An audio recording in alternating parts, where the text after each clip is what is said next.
Chapter 1 मानवता ही परम धर्म है। सुबह की पहली किरण से आकाश में हल्का उजाला हो गया था, लेकिन सर्दी की सुबह की ठिठुरन अभी भी महसूस की जा सकती थी। साथ ही सुंदर नगर झील के किनारे बने मंदिर से आती घंटियों की धीमी आवाज को सुना जा सकता था। वहीं सुंदर नगर के राजमहल के अंदर एक तहखाने में मेज पर रखा एक तेल का दीपक मध्यम रोशनी के साथ जल रहा था। मेज पर नील वायुपुत्र बैठा था, अपने हाथ में मौजूद धागे से बंधी एक फटी पुरानी किताब को निराशा से देख रहा था। नील वायुपुत्र अभी सिर्फ 16 साल का था। उनका शरीर दुबला लेकिन चेहरा सुंदर था। अपनी चमकती नीली आंखों के साथ वो तेल के दीपक के मंद प्रकाश में भी उस पुस्तक को एक बार फिर से पढ़ने की कोशिश कर रहा था। ये किताब उसके पिता द्वारा उसको मिला हुआ आखिरी तोहफा था। पुस्तक देते समय उसके पिता ने उससे कहा था कि ये पुस्तक उसके पूर्वजों की धरोहर है और ये हमारे कुल के पुनरुद्धार में सहायक होगी। नील धीरे से फुसफुसाया, इस जीवन के सूत्र किताब को मैंने दसियों बार पढ़ा है।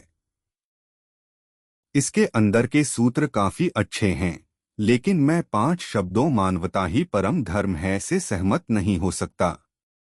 दीपक की हल्की लौ को देखते हुए उसने एक उदास अभिव्यक्ति प्रकट की। यदि मेरे पिता इतने दयालु और उदार नहीं होते तो आज हमारे राज्य की ये दुर्दशा नहीं होती और ना ही मेरे पिता की मृत्यु होती। काफी देर तक इन्हीं ख्यालों में गुम रहने के बाद अचानक उसे दरवाजा खुलने की आवाज सुनाई दी। उसने तेजी से दीपक की लौ को बुझाया और फिर अपने घिसे पिटे कंबल के अंदर जाकर लेट गया। जल्द ही दरवाजा खुल गया और कुछ लोगों के कदमों की आवाज सुनाई दी। आगंतुकों में से एक ने आगे बढ़कर अपना पैर नील पर पटकते हुए ऊंची आवाज में चिल्लाया, तुम सो रहे हो? ये राजमहल नहीं कारगर है, यहाँ तुम्हें नियम के हिसाब से चलना होगा। तुम अब सुंदर नगर के युवराज की तरह बर्ताव नहीं कर सकते। ये व्यक्ति सुंदर नगर का कारागार प्रभारी था। उसके मुंह पर चोट के कई निशान थे, साथ ही उसके कुछ दांत भी टूटे हुए थे। नील वायुपुत्र ने धीरे से अपना कंबल हटा दिया, लेकिन अभी भी उसकी आंखें बंद थी। लेकिन फिर निराश होकर वो पत्थर के बिस्तर से नीचे उतरा और चुपचाप अपने कपड़े पहन लिए। उसके कपड़े पुराने और फटे हुए थे, जैसे कि उन्हें सालों से पहना जा रहा हो। कारागार प्रभारी ने उसे देखा और चिल्लाया, इसकी आदत दिन ब दिन बिगड़ती जा रही है, इसे जल्दी से बाहर ले जाओ। फिर उसने अपना हाथ लहराया और उसके पीछे के लोग नील के पास आ गए और उसके हाथ पैर पर बेड़ियां बांधकर उसे चमड़े का मोटा कवच पहनाने लगे। इसके बाद नौकर उसे कारगर से बाहर सुंदर नगर के मुख्य प्रशिक्षण स्थल की ओर लेकर जाने लगे। पूरे उत्तरी क्षेत्र में सैकड़ों छोटे छोटे राज्य और नगर थे, जिनमें कुछ बेहद ताकतवर थे। सुंदर नगर उत्तरी क्षेत्र में एक छोटा सा राज्य था। नौकरों के साथ चलते हुए नील जल्द ही प्रशिक्षण स्थल के सामने पहुंच गया। प्रशिक्षण स्थल बहुत बड़ा था। ये सुंदर नगर राज्य के मुख्य शिष्यों के लिए प्रशिक्षण करने की जगह थी। प्रवेश द्वार के दोनों तरफ सफेद संगमरमर बड़े बड़े खंभे बने थे, जिनके ऊपर शेर की प्रतिमा लगी थी। वहीं अंदर हरे रंग के वस्त्र पहने 30 से अधिक शिष्य अखाड़े के बीच मुख्य आचार्य के मार्गदर्शन में युद्ध कला का अभ्यास कर रहे थे। ये सुंदर नगर के मुख्य शिष्य थे और सभी 10 वर्ष से अधिक उम्र के थे। उन सभी को कठिन परीक्षण के बाद मुख्य शिष्य के रूप में चुना गया था, जिनकी प्रतिभा को निखार कर सैनिकों के रूप में तैयार किया जा रहा था। वहीं अखाड़े के दूसरी तरफ चमड़े के कवच पहने 20 से अधिक पुरुष खड़े थे। उनके हाथ और पैर उसी तरह बंधे हुए थे जैसे कि इस समय नील के बंधे थे। उन सभी के शरीर थके हुए, चोटिल और घावों से भरे थे। प्रशिक्षण स्थल में पहुंचने के बाद नौकरों ने नील को भी उन आदमियों के साथ खड़ा कर दिया। इनमें से अधिकांश पुरुष कैदी थे, जिन्हें या तो मौत की सजा दी गई थी या फिर उम्र कैद की। अब उन सभी को गुलामों की तरह प्रशिक्षण सहायक के रूप में यहाँ बुलाया गया था। वैसे तो ये प्रशिक्षण सहायक थे, लेकिन इनको मुख्य रूप से शिष्यों के हाथों पिटने के लिए रखा गया था। सभी शिष्य अपनी तकनीकों और शक्तियों का परीक्षण इन सहायकों पर ही करते थे, यहाँ तक कि उन्हें पलटवार करने की भी अनुमति नहीं थी। इसकी सुध लेने वाला कोई भी नहीं था। इनमें से कितने ही गुलाम हर साल मर जाते थे या फिर अपंग हो जाते थे।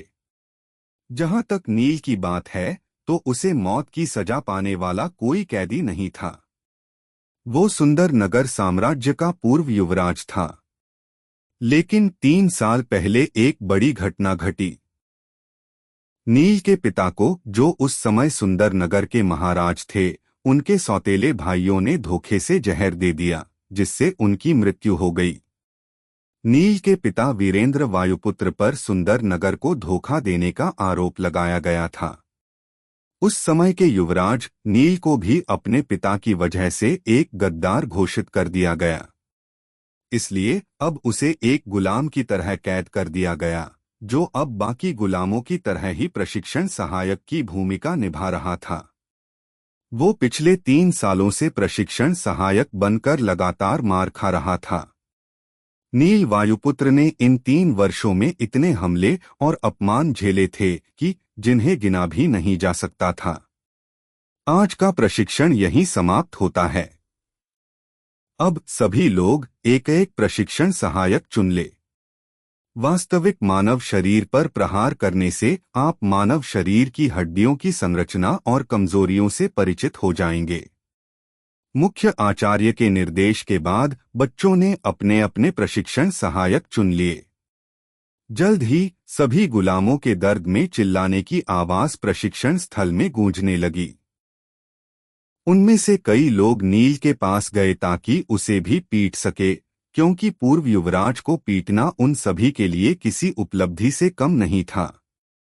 कईयों ने बारी बारी से नील के साथ अभ्यास किया। इस दौरान नील शांत रहा और भावहीन चेहरे के साथ अपने शरीर के महत्वपूर्ण हिस्सों को बचाने पर ध्यान केंद्रित किया। अब वो इन सबका अभ्यस्त हो गया था। कुछ ही समय बाद रेशमी कपड़े पहने एक युवक दिखाई दिया, जिसके पीछे कई लोग सहायकों की तरह चल रहे थे। युवराज आ गए हैं। युवराज, आखिरकार आप साधना से बाहर आ गए।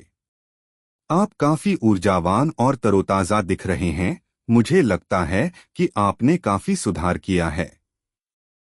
हमारे युवराज स्वाभाविक रूप से प्रतिभाशाली हैं। वो हमारे सुंदर नगर की सर्वोच्च प्रतिभा हैं। मुझे यकीन है कि उन्होंने अपना स्वाधिष्ठान चक्र जागृत कर लिया है और अब वे वीर योद्धा बन गए हैं। प्रशिक्षण स्थल पर मौजूद शिष्यों ने अपना अभ्यास रोक दिया और उस युवक की चापलूसी करने में लग गए। नील वायुपुत्र की नजर रेशमी कपड़े पहने उस लड़के पर पड़ी तो उसके भीतर क्रोध की एक ज्वाला भड़क उठी। ये तथाकथित युवराज देवदत्त वायुपुत्र था, जो कि उसके पिता के सौतेले भाई का सबसे बड़ा बेटा था और नील के ही उम्र का था। नील वायुपुत्र को एक गुलाम बनाए जाने के बाद देवदत्त वायुपुत्र को नील वायुपुत्र की जगह सुंदर नगर का युवराज बना दिया गया था। कुछ समय पहले देवदत्त वायुपुत्र ने अपनी साधना पर ध्यान केंद्रित करने के लिए एकांत में चला गया था और कई दिनों से वो कहीं दिखाई नहीं दे रहा था। अब उसे देखकर कोई भी बता सकता था कि एकांतवास से बाहर आने के बाद वो और भी मजबूत हो गया है। देवदत्त वायुपुत्र को महसूस हुआ कि कोई पैनी नजर से उसे देख रहा है। उसने इसका पता लगाने के लिए अपना सिर घुमा लिया। जैसे ही उसकी नजर नील पर पड़ी, उसने एक हास्यास्पद मुस्कान प्रकट की। वो नील के पास गया और उसका मजाक उड़ाया। नील, इतने लंबे समय के बाद भी तुम्हें जीवित देखकर मुझे आश्चर्य हो रहा है। नील ने मधुर स्वर में उत्तर दिया, सच कहा। मैं अभी तक नहीं मरा हूं। मेरी इतनी फिक्र करने के लिए धन्यवाद। युवराज से इस लहजे में बात करने की तुम्हारी हिम्मत कैसे हुई? तुम सिर्फ एक गुलाम हो। तुरंत नीचे झुककर युवराज से माफी मांगो, वरना आज तुम्हें अपने पैदा होने पर भी पछतावा होगा। कई शिष्यों ने उसके ऊपर चिल्लाना शुरू कर दिया। उन्होंने ऐसा जताया जैसे नील ने कोई बहुत बड़ा गुनाह कर दिया हो। देवदत्त वायुपुत्र ने सभी को रोकने के लिए अपना हाथ हिलाया। एक अभिमानी मुस्कान के साथ उसने पूछा, नील, क्या तुम जानते हैं कि मैं एकांतवास में क्यों गया था? नील ने कोई जवाब नहीं दिया। उसने देवदत्त को एक उदास अभिव्यक्ति के साथ देखना जारी रखा। तुम्हें पता है कि हमारे सुंदर नगर को भृगु ऋषि ने आशीर्वाद स्वरूप 2 दिव्य औषधीय गोलियां दी थीं, है ना?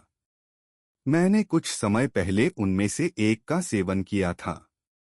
देवदत्त ने उसे ताना मारा और फिर जारी रखा। वो गोली वास्तव में असाधारण थी। उसमें मौजूद दिव्य ऊर्जा ने मेरे शरीर को पूरी तरह से शुद्ध कर दिया, जिससे मुझे ऐसा महसूस हुआ जैसे कि मेरा पुनर्जन्म हुआ है। जिसके बाद मैंने अपना दूसरा कुंडलिनी चक्र जागृत कर लिया है। साथ ही मेरे शरीर में अभी भी उस औषधि की 80% ऊर्जा अवशोषित होनी बाकी है, और इसकी पूरी ऊर्जा अवशोषित करने के बाद मैं बहुत ही जल्द विशुद्ध चक्र जागृत करके महावीर योद्धा बन जाऊंगा। भृगु ऋषि के आशीर्वाद वाली दिव्य औषधीय गोलियां। दोनों औषधीय गोलियां सुंदर नगर राज्य के लिए किसी खजाने की तरह थी। ऐसा कहा जाता है कि उन गोलियों को एक गोपनीय स्थान पर छुपाया गया था।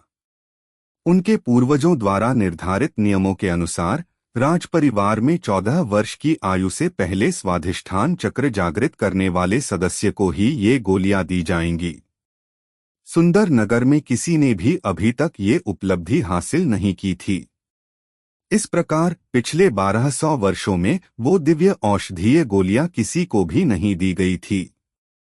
नील मात्र 13 वर्ष की आयु में मूलाधार चक्र के शिखर पर पहुंच गया था। नतीजतन हर कोई उसे सुंदर नगर के उद्धारक के रूप में देखने लगा था। उन्हें लगा कि नील के नेतृत्व में वे 1200 वर्षों बाद एक बार फिर से पूरे उत्तरी क्षेत्र पर शासन कर सकेंगे।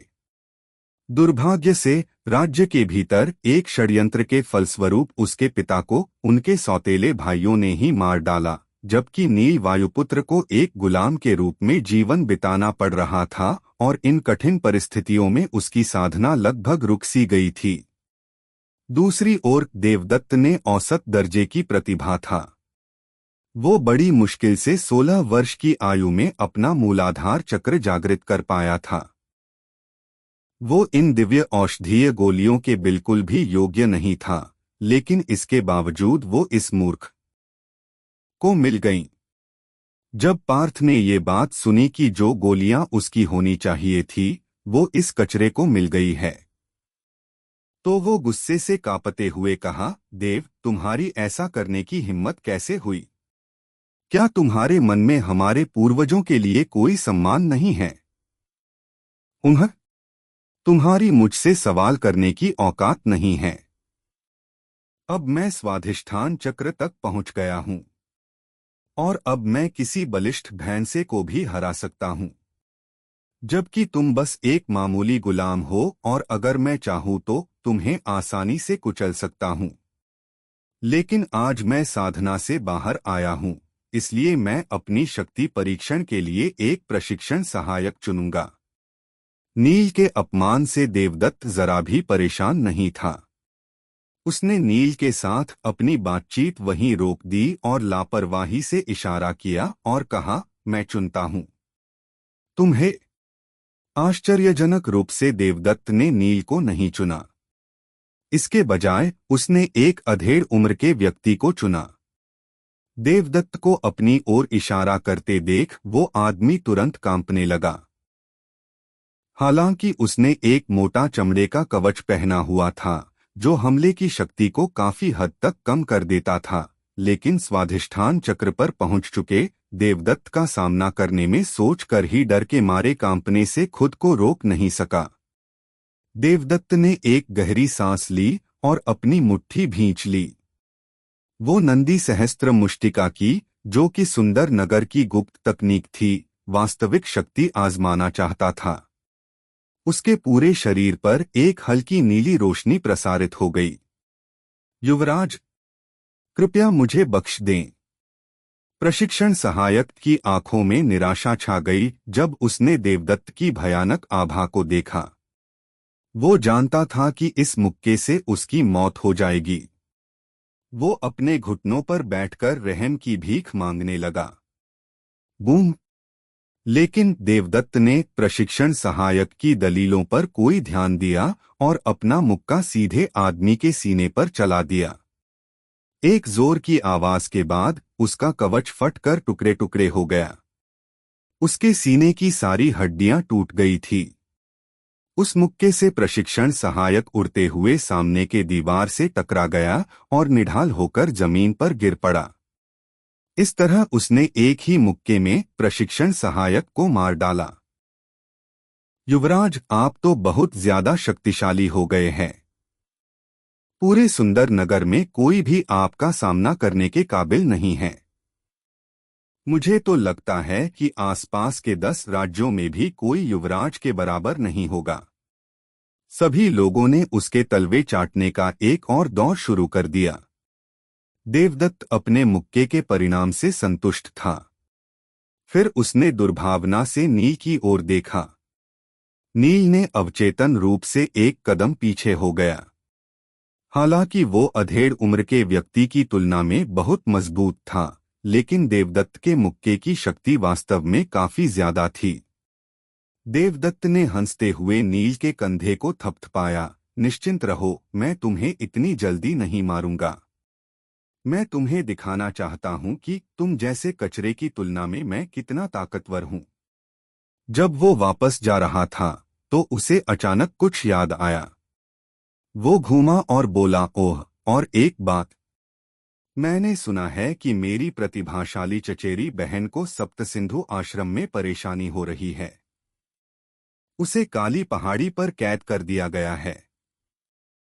हाँ हाँ हाँ, नीलिमा को कैद कर दिया गया है। नील ने जब ये खबर सुनी तो उसका दिल दहल गया। चैप्टर 2, पुस्तक का रहस्य। नील ने इस बात की परवाह नहीं की कि उसे कबीले के लिए एक गुलाम के रूप में रखा गया था। उसे हर रोज बुरी तरह घायल होने तक पीटा जाता था। उसने इस बात की भी परवाह नहीं की कि देवदत्त ने उससे स्वर्गीय दिव्य औषधीय गोली छीन ली, जो मूल रूप से उसी की होनी चाहिए थी। हालांकि उसकी बहन नीलिमा उसकी एकमात्र कमजोरी थी, वो किसी भी हालत में उसे कुछ भी नहीं होने दे सकता था। नीलिमा सुंदर नगर की एकमात्र उम्मीद थी। यहाँ तक कि वो नील से भी अधिक प्रतिभाशाली थी। जब वो मात्र 12 वर्ष की थी, तब उसकी अविश्वसनीय प्रतिभा को देखते हुए उसे सप्तसिंधु आश्रम में एक आंतरिक शिष्या के रूप में स्वीकार किया गया था और इसलिए उसने सुंदर नगर राज्य को छोड़ दिया। इस तरह वो पारिवारिक कलह से बच निकली। अगर वो कुछ दिन और यहाँ रुकती तो शायद उसके साथ भी जानवरों जैसा सलूक किया जाता। नीलिमा के जाने के कुछ दिन बाद ही नील के पिता की हत्या कर दी गई थी और उसे गुलाम बना दिया गया था। इस कारण पिछले 3 वर्षों से उसके बारे में कुछ भी पता नहीं चल सका। फिर भी वो ये सोचकर तसल्ली कर लेता था कि उसकी बहन सप्तसिंधु आश्रम में सुरक्षित होगी। लेकिन देवदत्त की बात सुनने के बाद उसे अचानक नीलिमा की चिंता होने लगी। वो नीलिमा की चिंता इतना खो गया कि जब शिष्य उस पर हमला कर रहे थे तो वो बचाव करना ही भूल गया, जिसकी वजह से उसे काफी गहरी चोटें आई। रात में वो दर्द से कराहते हुए तहखाने में लौट आया। तभी उसे किसी की आवाज सुनाई दी, ये तुम्हारी दवा है। कारागार प्रभारी ने दवा की पुड़िया को बेपरवाही से नीचे फेंक दिया और फिर वापस जाने लगा। प्रशिक्षण सहायक कोई धातु के नहीं बने थे, इसलिए यदि उनके घाव ठीक नहीं हुए तो वे कुछ दिनों के बाद आंतरिक चोटों से मर जाएंगे। इसलिए राजपरिवार उन्हें ठीक होने के लिए दवा प्रदान करता है। हालांकि निम्न श्रेणी की दवाएं होने के कारण उन्हें बहुत ज्यादा आराम नहीं मिलता था। नील ने थके हुए चेहरे के साथ जब दवा की उस पुड़िया को खोला तो उनमें केवल एक ही गोली मौजूद थी। वो चिल्लाया, कारागार प्रभारी बिरजू, आज केवल एक ही गोली क्यों दी गई है? कारागार प्रभारी बिरजू ने बिना उत्तर दिया, ये एक आशीर्वाद है, इसलिए जो मिल रहा है उसे चुपचाप ले लो। नील ने बिरजू को घूर कर देखा और जोर से चिल्लाया, राजपरिवार हर दिन उपचार की 3 गोलियां बांटता है, लेकिन इसमें केवल एक ही है। लगता है कि तुम अपनी जेब भी भरने लगे हो। सुंदर नगर में चोरी करना एक अपराध है। क्या तुम्हें मौत से डर नहीं लगता? कारागार प्रभारी बिरजू ने कठोर जवाब दिया, बेशक मुझे डर लगता है, लेकिन मैं तुम जैसे तुच्छ गुलाम से नहीं डरता। क्या तुम विद्रोह करना चाहते हो? मैं इस रवैये को बर्दाश्त नहीं कर सकता। क्षण भर पहले वो गुस्से में था, लेकिन बिरजू की प्रतिक्रिया ने उसे शांत कर दिया। लेकिन उसने बिरजू को चमकदार आंखों से देखा। उसकी आंखों में एक तेज जानलेवा इच्छा छिपी हुई थी। नील की टकटकी ने बिरजू को डरा दिया, लेकिन फिर उसने आगे बढ़कर नील को उंगली दिखते हुए कहा, तुम मुझे घूर क्यों रहे हो? क्या तुम मुझे मारना चाहते हो? नील ने तुरंत ही उसे धक्का दे दिया, जिससे बिरजू तुरंत जमीन पर गिर पड़ा। तुम कबीले में केवल एक गुलाम हो। तुम्हारी हिम्मत कैसे हुई मुझ पर हमला करने की? बिरजू जमीन से उठने में सफल रहा, लेकिन घबराहट उसके चेहरे पर साफ देखी जा सकती थी। नील ने 2 कदम आगे बढ़ाया। उसने अपनी उंगली चटकाते हुए ऊंची आवाज में पूछा, तुम राज परिवार के सदस्य नहीं हो, फिर भी तुम इस तरह की घिनौनी हरकत कर रहे हो। क्या तुम्हें सच में लगता है कि मैं तुम्हें चोट पहुंचाने की हिम्मत नहीं करूंगा?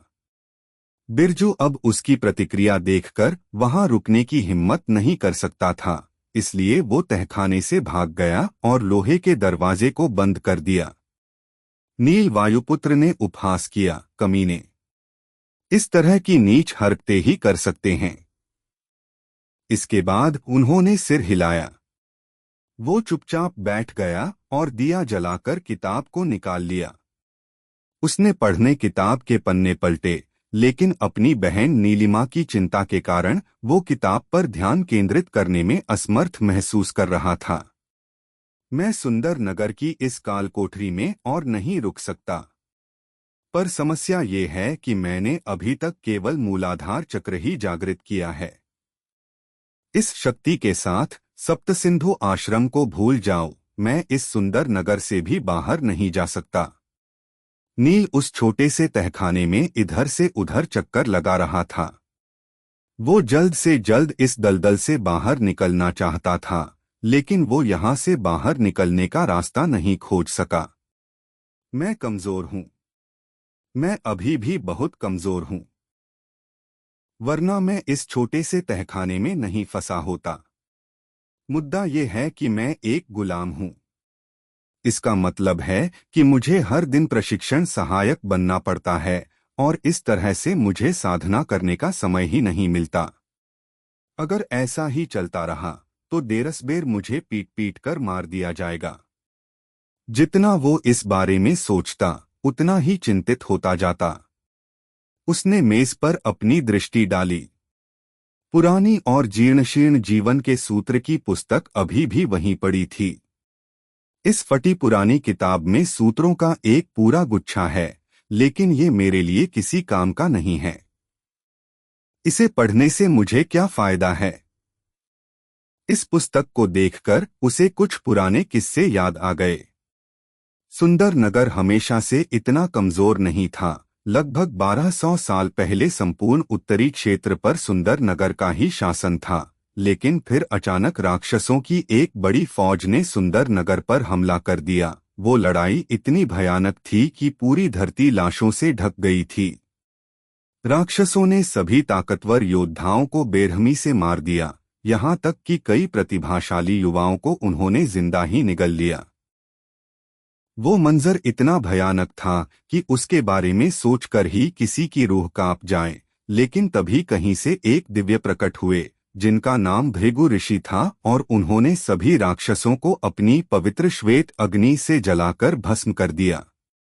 उसके बाद भृगु ऋषि ने राज परिवार के वर्तमान वंशज को 2 दिव्य औषधीय गोलियां और जीवन का सूत्र पुस्तक देते हुए कहा कि इस पुस्तक में दिव्य शक्तियों के सूत्र है, और इन दिव्य शक्तियों के जागृत वाला व्यक्ति संपूर्ण मानव जाति का कल्याण करेगा। तब से लेकर अब तक कई लोगों ने इस पुस्तक को पढ़ा, लेकिन कोई भी इसके अंदर किसी भी तरह के दिव्य सूत्र को खोजने में समर्थ नहीं हुआ। नील ने उस तथाकथित दिव्य शक्तियों के बारे में सोचकर बार बार इस पुस्तक को पढ़ा, लेकिन उसे इस तरह का कोई भी सूत्र नहीं दिखा। उसने नाराजगी से किताब उठाई, उसे बीच से फाड़ दिया और उसे जलाने के लिए दिए के ऊपर रख दिया। आग ने तुरंत किताब को जलना शुरू कर दिया और देखते ही देखते वो किताब जलकर राख हो गई। किताब को जलते हुए देखकर नील को बहुत पछतावा हुआ। उसने मन ही मन विलाप किया, नील, तुम एक किताब पर गुस्सा क्यों निकाल रहे हो? इस पुस्तक ने भला क्या गलत किया है? समस्या तुम्हारी खुद की कमजोरी है। तुम दूसरों की दया पर जी रहे हो और बलि के बकरे की तरह तुम्हारा इस्तेमाल किया जाता है। दुर्भाग्य से आग बहुत तीव्र थी और इसने किताब को पहले ही राख कर दिया था। व्याकुल होकर नील ने राख के ढेर की ओर देखा कि शायद किताब अभी कुछ हिस्से सुरक्षित हो। ये क्या है? नील ने राख को साफ किया और एक सुनहरी वस्तु को उसमें से बाहर निकाला। उसने जो पाया वो एक तरह से स्वर्णपत्र की तरह था। जब मैंने इस पुस्तक को पढ़ा था तो मैंने इस स्वर्णपत्र पर ध्यान नहीं दिया था। जरूर इसे किताब के अंदर छिपाया गया होगा, लेकिन आखिर कोई इसे किताब के अंदर क्यों छिपाएगा? हालांकि जब नील ने अपनी आंखें स्वर्णपत्र पर केंद्रित कीं तो उसकी आंखें अचानक चौड़ी हो गईं। स्वर्णपत्र पर बारीकी से कुछ अजीब से चिन्ह उकेरे गए थे। नील ने बहुत कोशिश की, लेकिन वो एक भी चिन्ह को पहचान नहीं पाया। जैसे ही उसने उन चिन्हों पर अपना हाथ फेरा, स्वर्णपत्र हजारों छोटे टुकड़ों में बिखर गई। प्रत्येक छोटे टुकड़े में एक विशेष प्रतीक था जो किसी प्राचीन भाषा की तरह दिख रहा था। लेकिन तभी अचानक स्वर्णपत्र के छोटे छोटे टुकड़े नील की त्वचा से चिपक गए। धीरे धीरे वे उसके चेहरे, आंखों, गर्दन, बाहों, शरीर और पैरों तक फैल गए। नील के शरीर का हर हिस्सा उस स्वर्णपत्र के छोटे छोटे टुकड़ों में लिपटा हुआ था। इसका आखिरी टुकड़ा सीधे उसके मस्तिष्क में लगा। उसे लगा जैसे किसी भारी हथौड़े से उस पर वार किया गया हो। उसका शरीर जोर जोर से कांपने लगा। लेकिन तभी उसके शरीर पर सोने की परत तेजी से चमकने लगी। नील ने अचानक महसूस किया कि उसका शरीर किसी भट्टी की तरह गर्म होने लगा है। चैप्टर 3 नवनाग हांडी। जब स्वर्णपत्र का आखिरी टुकड़ा भी नील के मस्तिष्क में चला गया तो उसके शरीर पर चिपके छोटे छोटे टुकड़े धीरे धीरे गायब हो गए। उसके मन में अचानक से कुछ स्मृतियां प्रकट हुईं, ऐसी स्मृतियां जो उसकी अपनी नहीं थीं। दैवीय देहशोधन तकनीक। प्राचीनतम शोधन तकनीक। आत्मा ही आपका वास्तविक अस्तित्व है, इसलिए अपने भौतिक शरीर को शुद्ध करें और इसे हथियार के रूप में प्रयोग करें। ये किस तरह की शोधन तकनीक है? यद्यपि नील इस तरह की किसी भी तकनीक से अनभिज्ञ था, लेकिन वो कुछ शोधन तकनीकों के बारे में जानता था, लेकिन वो मुख्यतः हथियार निर्माण की तकनीकें थी, न कि शरीर की। शरीर को हथियार की तरह इस्तेमाल करना। इसका मतलब क्या था? क्या ऐसा हो सकता है कि ये शोधन तकनीक किसी के शरीर को मजबूत बनाने के लिए प्रयोग में लाई जाती हो? लेकिन तभी नील ने महसूस किया कि उसका शरीर गर्म होने लगा है, जैसे तेज बुखार हो गया हो। ऐसा कैसे हो सकता है? मेरा शरीर इतना गर्म क्यों हो रहा है? अगर ऐसा ही चलता रहा तो उसका पूरा शरीर जलकर राख बन जाएगा। हताशा में वो तहखाने के कोने में रखे पानी के टब के पास गया और बिना कुछ सोचे समझे उस टब में कूद गया। तुरंत ही पानी के टब से भाप उठने लगी। थोड़ी देर बाद ही उसके शरीर की गर्मी के कारण टब का सारा पानी भाप बन गया, जिससे पूरा तहखाना धुंध से भर गया था। लेकिन पानी ने भी नील के शरीर के तापमान को कम नहीं किया, इसके बजाय और भी बढ़ता गया। जल्द ही उसकी त्वचा से लाल गर्म लोहे के टुकड़े की तरह गहरे लाल रंग का प्रकाश निकलने लगा। उसे बेथासा दर्द हो रहा था, लेकिन वो चाह कर भी कुछ नहीं कर पा रहा था। अंत में उसने इस दर्द के आगे घुटने तक दिए और अंधेरे तहखाने में छाती के बल गिर गया। उसके मन में एक अविश्वसनीय परिवर्तन हो रहा था। सहसा उसके मन में एक विशाल हांडी प्रकट हुई। हांडी पूरी तरह से काली थी, जिस पर नीले रंग से 2 शब्द लिखे थे, नवनाग हांडी। हांडी की दीवारों के चारों ओर नागों की 8 मूर्तियां बनी हुई थीं। प्रत्येक दिव्यनाग की मूर्ति अलग रंग की थी, लाल, काला, सफेद, नीली। इन दिव्यनागों ज्वलंत और सजीव दिख रही थीं। हर दिव्यनाग के कई फन थे, किसी के 5, किसी के 9।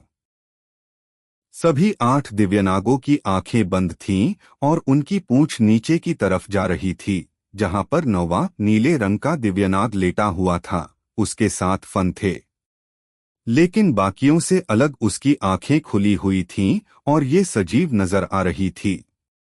ऐसा लगता है कि नीले दिव्यनाग की आंखें लाखों वर्षों से ऐसी ही है, जिससे उसे महान शक्ति का आभास हो रहा था। दिव्यनाग की गहरी टकटकी से नील की आत्मा कांपने लगी। उसके शरीर पर जल्द ही दरारें दिखाई देने लगीं और ऐसा लगा जैसे कि वो अनंत गहराई में गिरने वाला हो। तभी उस नीले दिव्यनाग के मुंह से एक फुफकार सुनाई थी और वो विशाल हांडी घूमने लगी। उसके अंदर से अजीब सी लपटें निकलने लगीं। वो आग की लपटें शुद्ध सफेद रंग की थी। उसे देखकर एक पवित्रता का आभास हो रहा था। क्या इस संसार में वास्तव में इस रंग की ज्वाला मौजूद थी? यह ऐसा था मानो ये संसार की हर वस्तु को जला सकती है। क्या ये पवित्र श्वेत अग्नि है? नील के पास आश्चर्यचकित होने का समय नहीं था, क्योंकि चारों ओर सफेद लपटों से घिरी विशाल हांडी उसकी आत्मा की ओर बढ़ रही थी। कोई सामान्य व्यक्ति अपनी आत्मा के जलने का दर्द नहीं सह सकता था। हालांकि नील इस समय अपनी आत्मिक अवस्था, आत्मा के रूप में था, इसलिए वो चाहकर भी बेहोश नहीं हो सकता था। वो केवल अपने दांत पीसकर उस दर्द को बर्दाश्त कर सकता था। मुझे मर जाने दो। इस समय वो इस भयानक दर्द से खुद को मुक्त करने के लिए मरना चाहता था। हालांकि मृत्यु एक ऐसी इच्छा थी जो उसे चाहकर भी पूरी नहीं हो सकती थी, क्योंकि वो एक आत्मिक शरीर के रूप में था। जल्द ही उसकी आत्मा इसका सामना नहीं कर पाई और टूटकर विनाश के कगार पर पहुंच गई। लेकिन तभी हांडी से 7 रंगों वाली एक दिव्य किरण चमकी और नील की आत्मा को तुरंत ठीक कर दिया। जलाना, तोड़ना, मरम्मत करना, फिर जलाना, फिर से तोड़ना, फिर से मरम्मत करना, यह प्रक्रिया बार बार दोहराई गई। जीवन और मृत्यु के चक्र को लंबे समय तक दोहराया गया, एक अनंत काल तक चलता रहा। फिर ये अंत में रुक गया। अंत में ये भयानक दर्द अब खत्म हो गया। नील वायुपुत्र ने एक लंबी सांस छोड़ी। जब उसने उस दर्द के बारे में सोचा जिससे वो अभी अभी गुजरा था, तो डर के मारे उसका शरीर कांप गया। उसी समय उसकी आत्मा ने आश्चर्यजनक रूप से एक सुनहरी रोशनी का उत्सर्जन किया। काफी देर के बाद आखिरकार नील अपने अंतर्मन से बाहर निकल गया और चेतन अवस्था में आ गया। उसका शरीर बेहद कमजोर लग रहा था। उसके अंतर्मन में वो बड़ी सी हांडी अब घूमनी बंद हो गई थी, लेकिन सफेद लौ अब भी जल रही थी। हालांकि आग अब भी पहले की तरह सभी दिशाओं में फैली हुई थी, लेकिन अब वो इतनी भयावह नहीं लग रही थी। दैवीय दहशोधन तकनीक। शरीर को हथियार की तरफ इस्तेमाल करो। अचानक से ये शब्द नील के दिमाग में कौंधे और वो समझ गया था कि उसकी आत्मा और शरीर को इस हांडी से मजबूत बनाया गया था। क्या भृगु ऋषि ने जिस दिव्य सूत्र की बात की थी वो यही थी? और ये नवनाग हांडी आखिर है क्या? इस समय नील के मन में कई सवाल चल रहे थे। दुनिया बड़ी विचित्र जगह है, जहां पर आश्चर्यों की कमी नहीं है। कुछ लोहार हथियारों का निर्माण करने के लिए सभी प्रकार के अनैतिक तरीकों का सहारा लेते हैं। कुछ लोग हथियार की शक्ति को निखारने के लिए लोगों को मारने से भी नहीं हिचकिचाते और इसे पूरी तरह से सामान्य मानते हैं। कुछ मानव रक्त एकत्र करते हैं और कुछ तो लोगों की आत्माओं को हथियारों के अंदर कैद करके उन्हें एक प्रकार के दुष्ट हथियार में बदल देते हैं। लेकिन एक तरीका जिससे किसी के शरीर को एक जादुई हथियार में बदला जा सके, अनसुना और स्पष्ट रूप से पागलपन से भरा था। नील को दुर्भाग्य से एक तरफ का वरदान मिल गया था। खुद को शांत करने के बाद नील को एहसास हुआ कि उसके साथ ऐसा होना कोई बुरी बात नहीं थी। इस दुनिया में जादुई हथियारों को 5 स्तरों में वर्गीकृत किया गया है: नश्वर स्तर, आध्यात्मिक स्तर, पृथ्वी स्तर, आकाश स्तर और दैवीय स्तर। इसके अलावा प्रत्येक स्तर के भीतर निम्न, मध्य और उच्च 3 स्तर होते हैं। नील का शरीर, जिसे अभी-अभी एक जादुई हथियार के रूप में ढाला गया था, लेकिन वो अभी केवल निम्न स्तर पर था। वास्तव में खुद को हथियार की तरह वर्णित करना सबसे अजीब विचार था। नील के चेहरे पर एक बेबस मुस्कान दिखाई दी। उसने तहखाने के एकमात्र द्वार की ओर देखा तो पाया कि भोर का समय हो चुका था।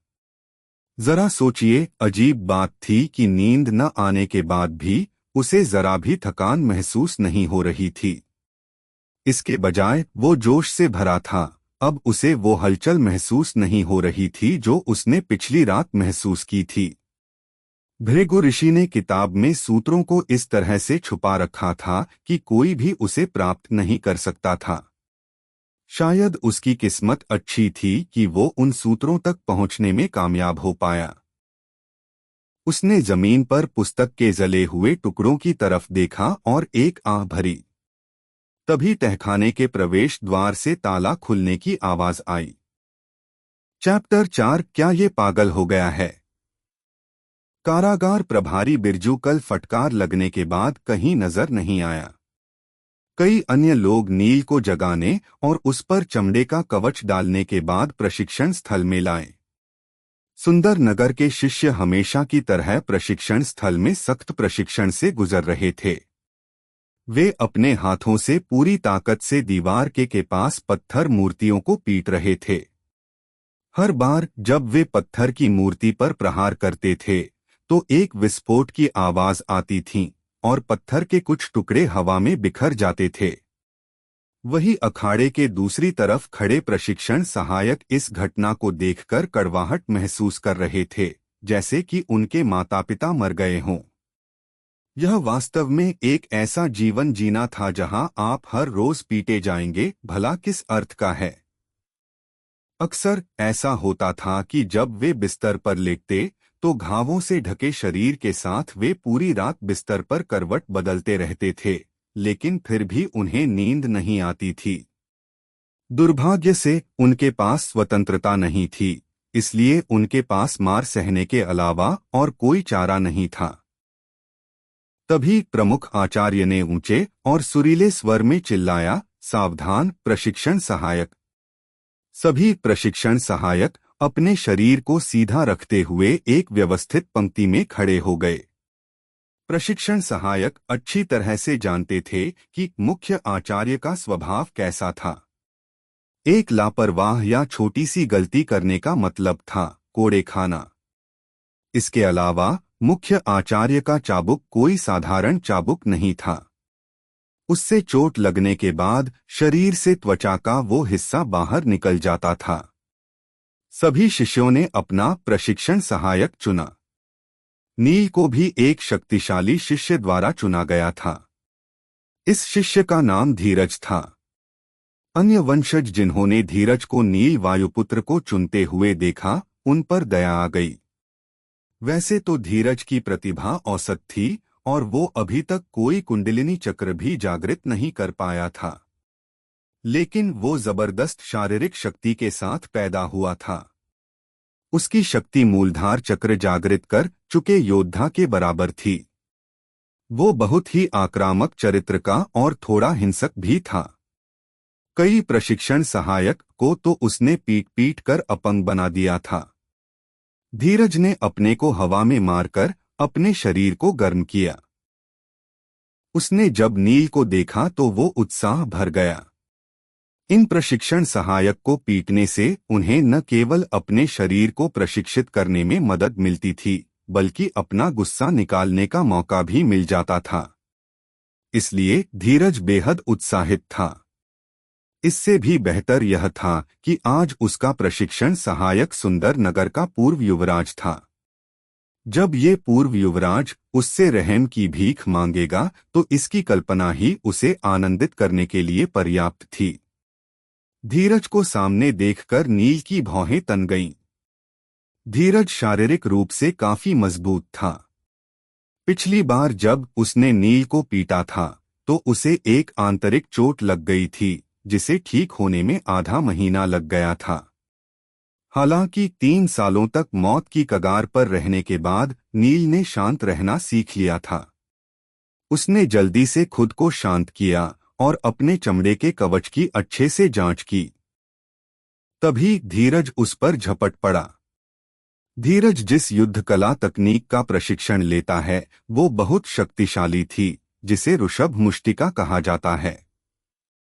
चमड़े का कवच केवल मुक्के की शक्ति को कम कर सकता है, पूरी तरह से खत्म नहीं कर सकता। इसलिए नील ने एक गहरी सांस ली और भारी मुक्के का सामना करने के लिए अपनी छाती को सख्त किया। बूम! चमड़े के कवच ने हमले की शक्ति को काफी कम करने के बावजूद उस हमले से नील के सीने में किसी भारी हथौड़े से ठोके जाने एहसास हुआ।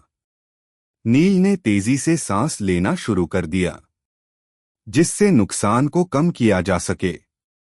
ये तकनीक उन रहस्यों में से एक थी जिसे नील ने पिछले 3 वर्षों से प्रशिक्षण सहायक बने रहने के दौरान सीखा था। दुर्भाग्य से धीरज का मुक्का बहुत शक्तिशाली था, इसलिए इस प्रयास के बाद भी नील को गहरी चोट आई। नील ने एक असहाय मुस्कान प्रकट की और फिर पीछे की ओर गिर गया। जमीन पर गिरते ही नील को चक्कर आने लगा। उसने सोचा कि इस मुक्के की शक्ति इतनी भयानक है कि उसे गंभीर आंतरिक चोट लग सकती है, लेकिन फिर उसे कुछ अजीब लगा। अब उसे रत्ती भर भी दर्द महसूस नहीं हो रहा था।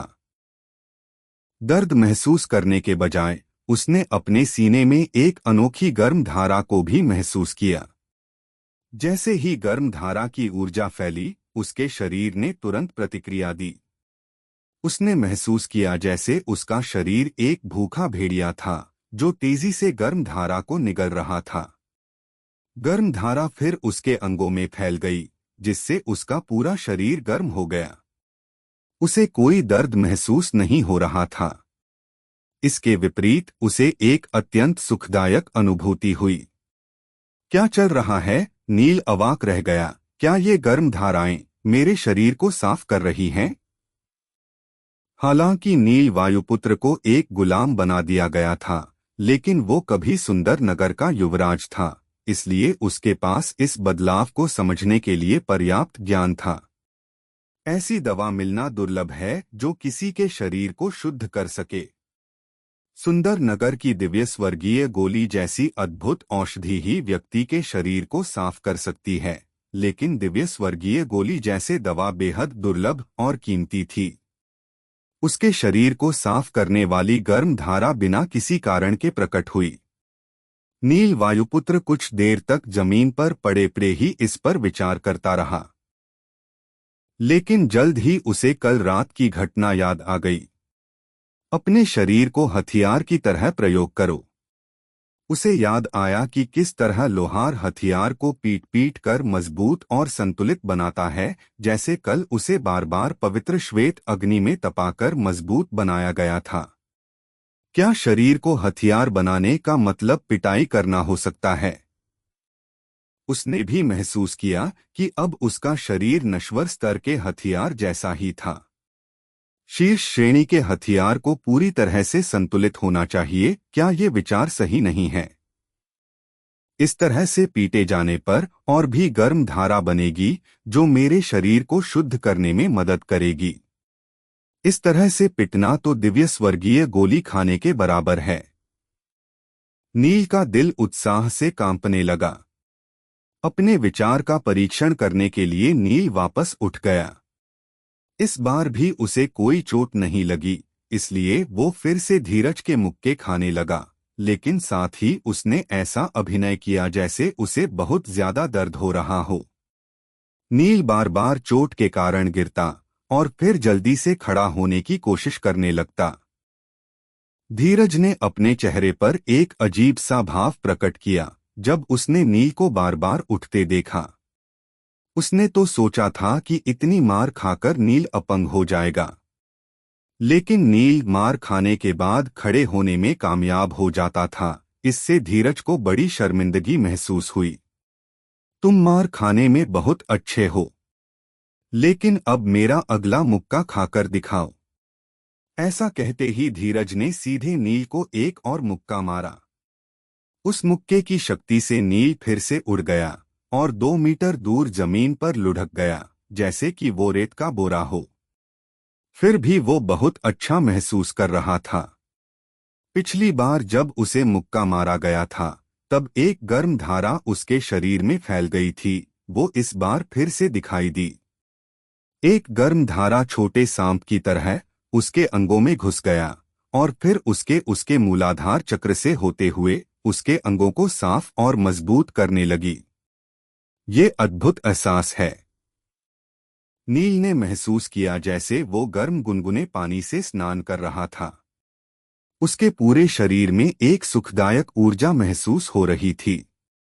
जितनी ऊर्जा उसके शरीर में आगे बढ़ी, उसे उतना ही हल्का महसूस हुआ। मरो। बूम। देखते हैं कि तुम कब तक मेरे मुक्के को झेल सकते हो। धीरज किसी पागल की तरह नील को पीट रहा था। बूम। लेकिन उन मुक्कों से मिल रही ऊर्जा ने नील के शरीर की पवित्रता को और बढ़ा दिया।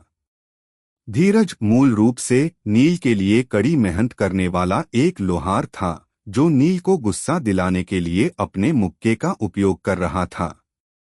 लेकिन अफसोस, नील तो उल्टा इससे और भी खुश हुआ। धीरज उसे काफी देर पीटने के बाद आखिरकार रुक ही गया और नील को देखते हुए हांफने लगा। इस घटना से वो पूरी तरह से चौंक गया, क्योंकि उसने सुना था कि नील मार खाने में बहुत अच्छा है। लेकिन उसने कभी नहीं सोचा था कि नील इतना दृढ़ होगा और इतने मुक्के खाने के बाद भी वापस उठने में सक्षम होगा। धीरज को इस बात का अंदाजा नहीं था कि भले ही नील का शरीर इस समय कमजोर लग रहा था, जैसे कि वो बुरी तरह से घायल है, लेकिन वो सब नील का नाटक था। वास्तव में नील शक्ति से भरा हुआ महसूस कर रहा था और गर्म धारा द्वारा शरीर को साफ करने की अद्भुत भावना का आनंद ले रहा था। जिस भी प्रशिक्षण सहायक ने ये दृश्य देखा, उसने सोचा कि नील एक मूर्ख है। उन्होंने सोचा कि अगर वो नहीं उठ पा रहा था, तो उसके लिए यही अच्छा होगा कि वो उठने की कोशिश ही न करे। कम से कम इस तरह उसे वापस भेजा जा सकता था और एक दिन आराम करने का मौका मिल सकता था।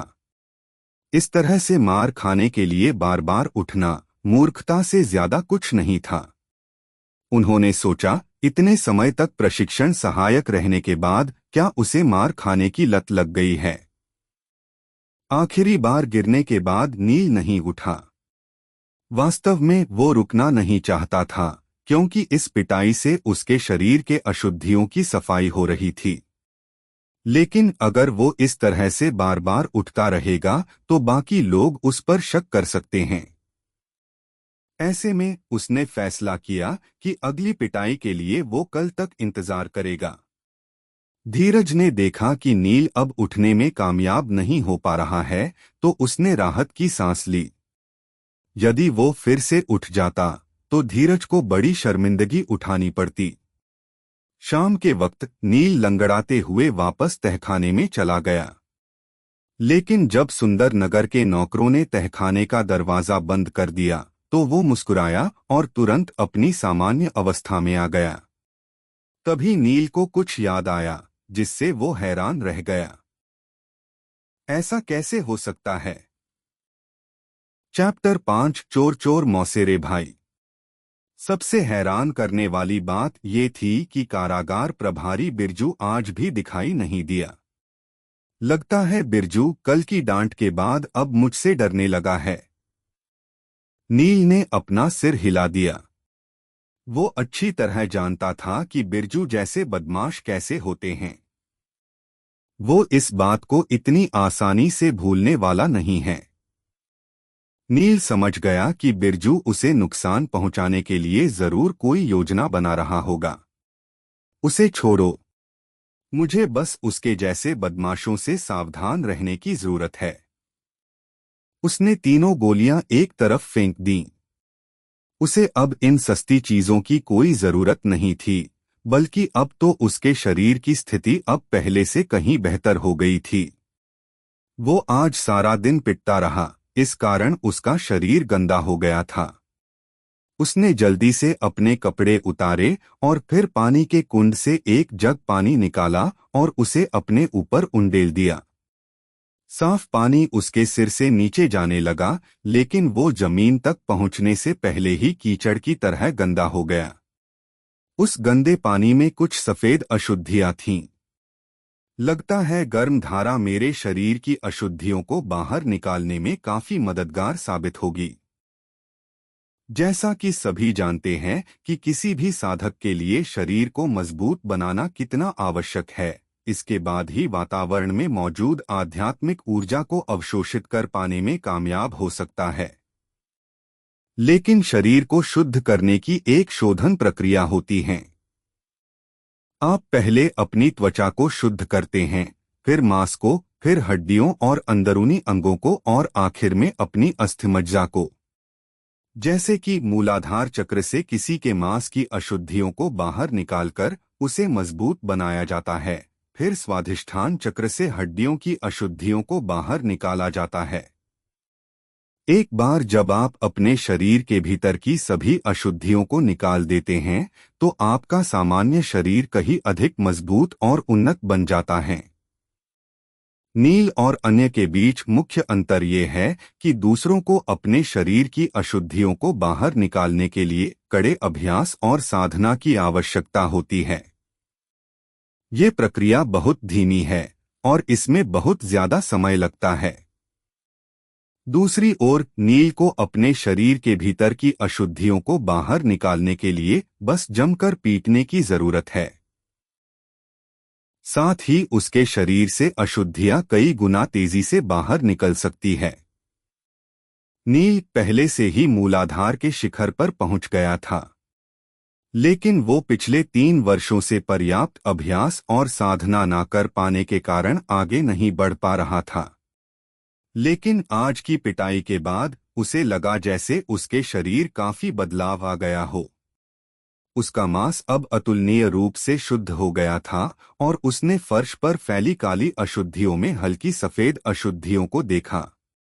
उसके मांस से निकली अशुद्धियां काली अशुद्धियां थीं, जबकि सफेद अशुद्धियां उसकी हड्डियों से निकली हुई अशुद्धियां थीं, जो इस बात का प्रमाण था कि वो अब स्वाधिष्ठान चक्र में पहुंच गया था। उसने अपनी शक्ति की जांच करने का फैसला किया। उसने अपनी संपूर्ण शक्ति नंदी सहस्त्र मुष्टिकाह में प्रसारित कर दी और फिर उसने हवा में एक मुक्का मारा। उस मुक्के से एक विस्फोटक ध्वनि उत्पन्न हुई और उससे निकलने वाली तेज हवा पूरे तहखाने में फैल गई, जिससे वहां मौजूद दिया और कागज हर तरफ बिखर गए। दुर्भाग्य से तहखाना बहुत छोटा था। उसके पास अपनी ताकत का परीक्षण करने के लिए कोई सहायक या यंत्र नहीं था और वो दूसरों का ध्यान भी नहीं खींचना चाहता था, वरना उसके लिए मुश्किलें और भी बढ़ सकती थी। फिर भी उसने अपने मुक्के में वो शक्ति महसूस की जो आज तक महसूस नहीं की थी। उसने आश्चर्य में अपने मुक्के को देखा और खुद से ही बड़बड़ाया, मेरी शक्ति अब स्वाधिष्ठान चक्र तक पहुंच चुकी है।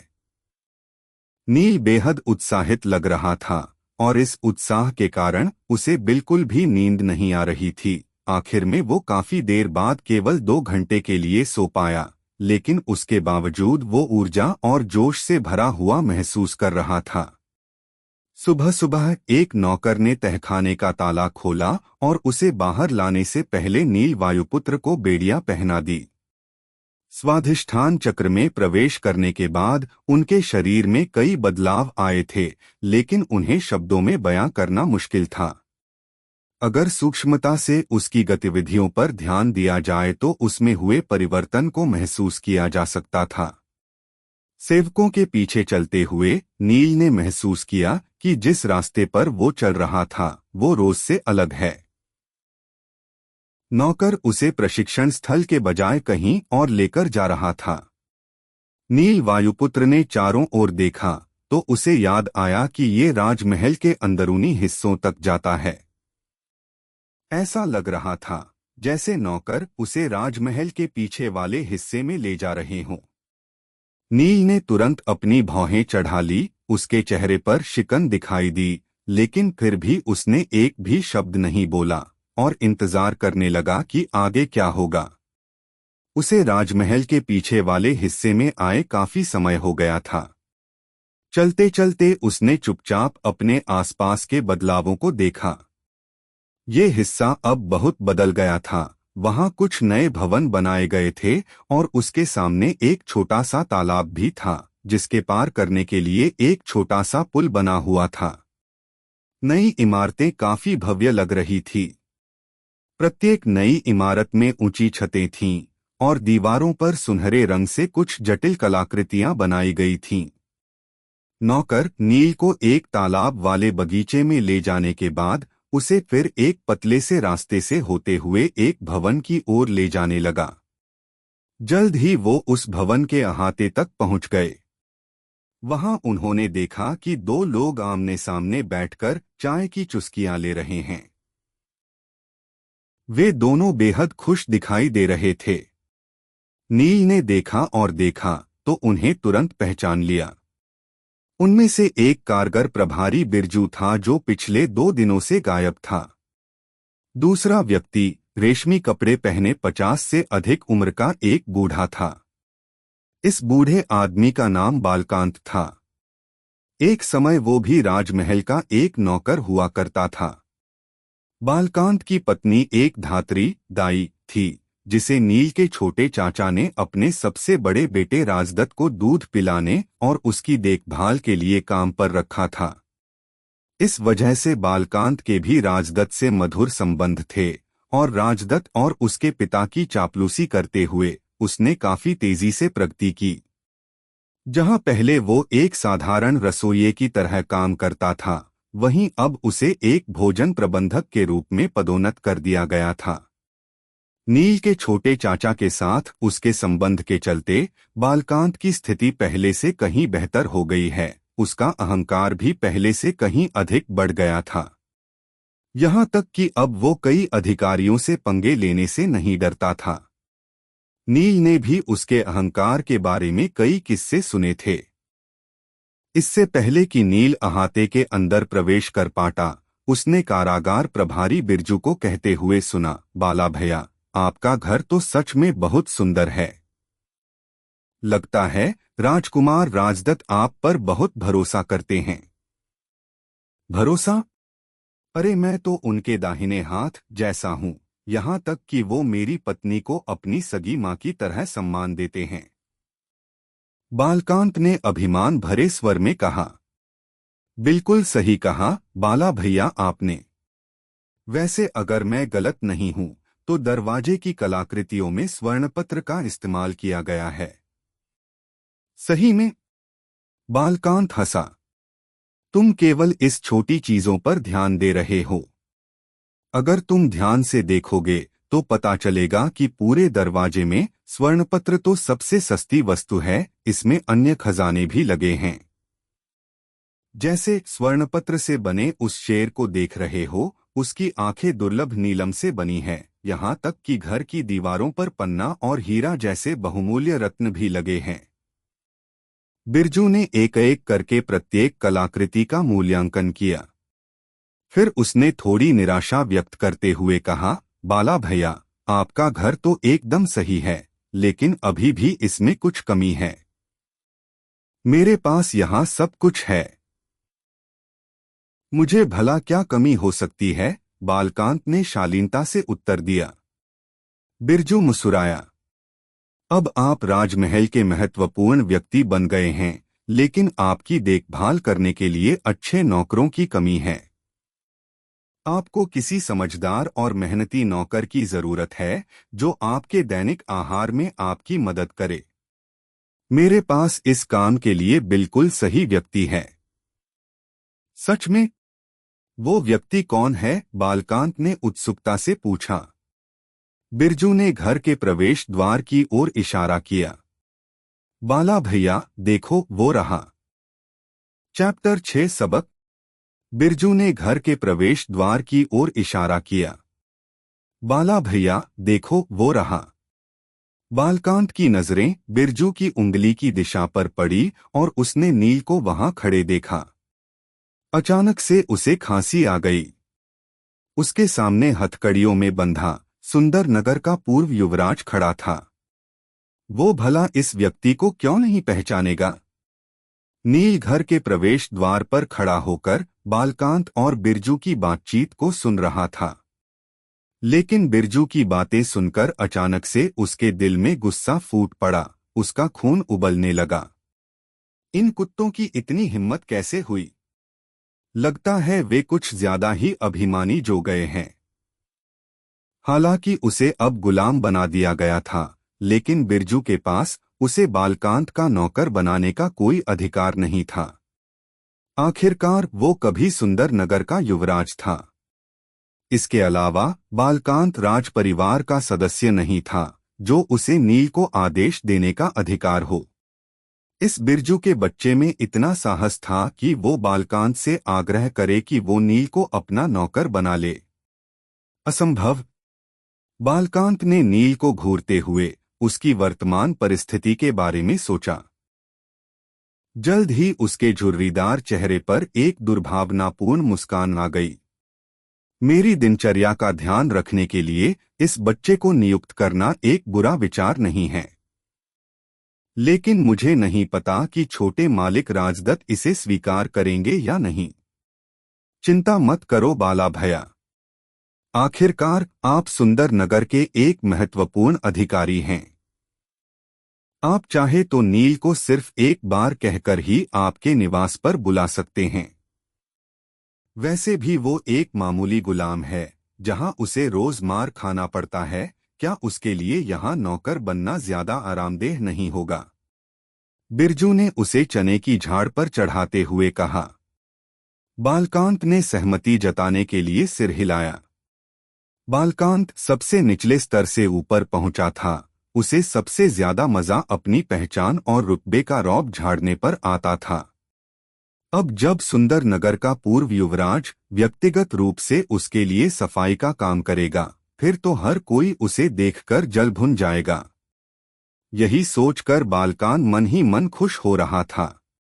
यकीन मानो, आपको इसका पछतावा नहीं होगा। बिरजू ने सिर हिलाया और नौकरों से नील को अंदर ले जाने के लिए कहा, लेकिन नील अपनी जगह पर ही डटा रहा। नौकरों के पूरी ताकत से खींचने के बाद भी वो 1 इंच नहीं हिला। नील वायुपुत्र, मैं तुम्हें मौका दे रहा हूं ताकि तुम बाला भाई के लिए काम करो। यहाँ रोज तुम्हें खाने के लिए लजीज खाना और पीने के लिए अच्छी शराब मिलेगी। बिरजू ने ऐसे भाव दिखाए जैसे कि वो पार्थ पर एहसान कर रहा हो। नील वायुपुत्र की आंखें गुस्से की चीख से चमक उठीं और वो जोर से दहाड़ा। बालकांत बिरजू। यहाँ तक कि चाचा नागेंद्र वायुपुत्र ने भी कभी मुझसे इस तरह बात करने की हिम्मत नहीं की, तो फिर तुम दोनों की इतनी हिम्मत कैसे हुई कि राजपरिवार के एक सदस्य को अपना नौकर बनने के लिए कहो। नील वायुपुत्र की सांसें तेज हो गई। उसने अपने दोनों हाथों को झटका दिया। अचानक से उसके हाथ में बंधी जंजीरें टूटकर बिखर गई। नील को यहाँ लाना बिरजू की सोची समझी चाल थी। वो चाहता था कि बालकांत खुद नील से निपटे। अभी अभी जिस तरह से नील वायुपुत्र ने प्रतिक्रिया दी थी, उसे देखकर बिरजू को लगा कि उसका आधे से ज्यादा काम पूरा हो गया है। अब अगर कोई गुलाम खुद कदम बढ़ाकर आप पर हमला करे तो किसी भी सम्मानित व्यक्ति के लिए ये असहनीय बात होगी। बिरजू को लगा कि इस बार नील इतनी बुरी तरह पीटा जाएगा कि वो चलने के भी काबिल नहीं रहेगा। जब बालकांत ने नील के शब्दों को सुना तो उसने अपनी आंखें झपकाईं और अकड़ के साथ कहा, नील वायुपुत्र, अपनी वर्तमान पहचान को मत भूलो। तुम बस एक निचले दर्जे के गुलाम हो, इससे ज्यादा कुछ नहीं। यहाँ तक कि राज परिवार से बेदखल करके तुम्हारी पहचान भी छीन ली गई है। मेरी सेवा करना तुम्हारे लिए सम्मान की बात होनी चाहिए। तड़ाक! नील ने बालकांत के मुंह पर एक जोरदार थप्पड़ जड़ दिया, जिससे वो सर के बल दूसरी तरफ जा गिरा। बालकांत किसी तरह खुद को संभाला और कहना जारी रखा, नील वायुपुत्र, तुम्हारी मुझे मारने की हिम्मत कैसे हुई? क्या तुम विद्रोह करना चाहते हो? दंड संहिता के नियमों के अनुसार तुम्हें इसके लिए भारी नुकसान उठाना पड़ सकता है। नील वायुपुत्र ने उसका उपहास उड़ाया और उसकी तरह कदम बढ़ाते हुए बोला, दंड संहिता के नियम? महज एक नौकर जो राजपरिवार का हिस्सा भी नहीं, मेरे सामने दंड संहिता के नियमों के बारे में बात करने की हिम्मत कर रहा है। आज मैं तुमको बताता हूं दंड संहिता के नियम क्या हैं। इतना कहते हुए उसने अपना हाथ उठाया और बालकांत को मारने के लिए आगे बढ़ा। उसने अपनी संपूर्ण शक्ति को अपने हाथों में प्रवाहित कर लिया। नील वायुपुत्र, तुम अपनी मौत को दावत दे रहे हो। अगर तुमने मुझे मारा तो छोटे मालिक तुम्हें जाने नहीं देंगे। तुम सिर्फ एक गुलाम हो, तुम्हारे पास राजपरिवार की कोई शक्ति नहीं है, इसलिए तुम्हारे मारे जाने से किसी को कोई फर्क नहीं पड़ेगा। बालकांत ने कहा शांति से। वो चाहता था कि नील उसकी बातों से डर जाए। तड़ाक! बालकांत की बात अभी खत्म भी नहीं हुई थी कि तभी नील का थप्पड़ उसके चेहरे पर पड़ गया। स्वाधिष्ठान चक्र में प्रवेश करने के बाद नील की शक्ति लगभग दोगुनी हो गई थी। हालांकि ये थप्पड़ उसने पूरी ताकत से नहीं लगाया था, लेकिन फिर भी ये बालकांत जैसे इंसान के लिए काफी था।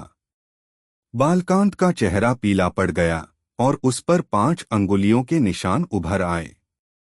ये थप्पड़ इतना जोरदार था कि उसका आधा चेहरा सूजकर किसी सुअर की तरह लग रहा था। दंड संहिता के नियम के अनुसार जो दूसरों की निंदा करता है और बिना किसी वजह के दूसरों को परेशान करता है, वो दंड का पात्र है। तड़ाक! दंड संहिता के नियम के अनुसार जो दूसरों पर अत्याचार करता है, वो दंड का पात्र है। तड़ाक! दंड संहिता के नियम के अनुसार। तड़ाक! हर बार जब हथेली लहराती तो खून के छींटे हवा में फैल जाते थे। जिस किसी ने भी ये दृश्य देखा उसका दिल कांप उठा। नील वायुपुत्र को गुलाम बनाकर उसे प्रशिक्षण सहायक बना दिया गया, लेकिन उसने कोई प्रतिरोध नहीं किया। उसने हर बात स्वीकार कर ली। तो भला अब वो लड़ने की हिम्मत कैसे कर रहा है? इस समय उस जगह पर राजपरिवार के बहुत सारे बच्चे इकट्ठा हो गए थे। उन सभी बच्चों ने ये दृश्य देखा तो वे सभी हैरान और चकित रह गए। साथ ही उन्हें थोड़ी राहत महसूस हुई। बालकांत हमेशा से राजदत्त के साथ अपने संबंधों की वजह से खूब मनमानी करता था और ऐसे व्यवहार करता था जिसे कि वो खुद सुंदर नगर का मालिक हो। यहाँ मौजूद कई सारे बच्चों के साथ बालकांत अभद्रता से व्यवहार किया था, इसलिए वो आज उसकी हालत देखकर बहुत खुश थे। लेकिन सभी जानते थे कि बालकांत की राजदत्त के साथ अच्छी बनती है और उसी की वजह से वो इतना हवा में उड़ता था। जब इस घटना के बारे में राजदत्त को पता चलेगा तो किस तरह से प्रतिक्रिया देगा, ये देखना सभी के लिए दिलचस्प होगा। लगता है नील ने आवेग में आकर गलत कदम उठा लिया है। अब राजदत्त उसे इतनी आसानी से माफ नहीं करेगा। तुम माफ करने की सोच रहे हो? मुझे तो लगता है कि वो तो नील की जान ही ले लेगा। सभी को नील के लिए बुरा महसूस हो रहा था, लेकिन वो उसके लिए कुछ भी नहीं कर सकते थे। नील ने कुछ दर्जन थप्पड़ मारे और फिर रुक गया। बालकांत का चेहरा मांस और खून से लथपथ हो गया था। उसके सफेद बाल बिखरे हुए थे और उसे इस हालत में पहचानना भी मुश्किल था। नील के रुकने के बाद बालकांत ने अपने गालों पर हाथ रखते हुए अस्पष्ट शब्दों में कहा, तुम रुको। बालकांत की बात खत्म होने के बाद नील ने एक और थप्पड़ मारा और बालकांत को घूर का देखने लगा, जैसे कि वो उसे चुनौती दे रहा हो कि जरा एक और शब्द बोलकर दिखाओ। नील का प्रचंड रूप देखकर बालकांत ने अपनी नजरें हटा ली और अपना सिर झुका लिया। बालकांत को सबक सिखाने के बाद नील की नजर दूसरी तरफ गई। वही बिरजू नील को डर और अविश्वास से देख रहा था। हालांकि जब उसने देखा कि नील उस पर हमला नहीं कर रहा है तो वो राहत की सांस लिए बिना नहीं रह सका। लेकिन फिर भी वो 2 कदम पीछे चला गया और फिर उसने कहा, नील वायुपुत्र, तुम बस एक गुलाम हो। गुलाम हूं तो उससे क्या हुआ? नील वायुपुत्र ने कदम बढ़ाते हुए कहा। तुम्हारी मुझसे ऐसे बात करने की हिम्मत कैसे हुई? भूलो मत कि मेरी हैसियत तुमसे कहीं बड़ी है, बिरजू ने कहा। इससे क्या फर्क पड़ता है कि तुम्हारी हैसियत मुझसे बड़ी है या छोटी? मेरा उपनाम वायुपुत्र है। भले ही मैं एक दास हूं, लेकिन फिर भी मैं एक वायुपुत्र ही रहूंगा। शायद तुम भूल गए हो, मैं तुमसे कहीं ज्यादा ताकतवर हूं और इस संसार में जिसके पास ज्यादा शक्ति होती है वही बड़ा माना जाता है। नील बात करते हुए एक झटके में बिरजू के पास पहुंच गया और उसे गले से पकड़ लिया। उसकी वर्तमान ताकत के आगे बिरजू किसी बच्चे की तरह था। इसके बाद तो नील ने उस पर थप्पड़ों की बारिश कर दी। हर थप्पड़ की आवाज के साथ बिरजू का चेहरा और भी बदतर हो जाता था। उसे अपने चेहरे पर तेजाब जैसा महसूस हुआ और वो दर्द में बिलखने लगा। अंत में नील, जो बिरजू को जी भर का पीट चुका था, बालकांत के पास गया और कहा, आज मैंने जो तुम्हें सिखाया है उसे भविष्य में याद रखना। किसी की हैसियत देखकर नहीं बल्कि उस व्यक्ति का चरित्र देखकर सम्मान किया जाता है। आखिरकार नील मुड़ा और इस भवन से बाहर चला गया। वो जब दरवाजे पर पहुंचा तो उसने देखा कि वहां पर बच्चों की भीड़ लगी थी, लेकिन वे सभी धीरे धीरे वापस जा रहे थे। जो नौकर नील को यहाँ पर लेकर आए थे वो पता नहीं कहाँ गायब हो गए थे। नील ने एक आह भरी और वापस तहखाने की ओर चल पड़ा। चैप्टर 7, धीरज की चेतावनी। तहखाने में वापस आने के बाद किसी ने भी नील को प्रशिक्षण स्थल तक ले जाने की हिम्मत नहीं की। जब नील ने देखा कि कोई उसे लेकर नहीं जाने वाला तो उसने खुद ही वहां जाने की पहल की। नील सुंदर नगर के मौजूदा नियमों से बहुत नाखुश था। उसके दोनों चाचा कानून और व्यवस्था बनाए रखने में विफल रहे, जबकि उनके बेटों ने खुद ही नियमों का उल्लंघन किया। उदाहरण के लिए देवदत्त वायुपुत्र और राजदत्त ने कभी नियमों के प्रति कोई सम्मान नहीं दिखाया। यही कारण था कि उसके नीच सेवकों ने नियम से हटकर कार्य करने का साहस किया, लेकिन सिर्फ इसलिए कि दूसरों ने नियमों का उल्लंघन किया। इसका मतलब ये नहीं था कि नील उन्हें अनदेखा कर देगा। इसीलिए उसने उन दोनों नौकरों को सबक सिखाने का फैसला किया था। आज प्रशिक्षण स्थल का माहौल सामान्य से थोड़ा अलग था। सुंदर नगर के सभी लोगों ने नील के भोजन प्रबंधक बालकांत और कारागार प्रभारी बिरजू को मारने के बारे में सुन लिया था। सभी जानते थे कि 3 साल पहले नील अपराधी घोषित करके गुलाम बना दिया गया था। उसके बाद उसे एक प्रशिक्षण सहायक बनाकर रोज पीटा जाता था, लेकिन उसने बिना किसी प्रतिरोध के अपने साथ होने वाले दुर्व्यवहार को स्वीकार कर लिया।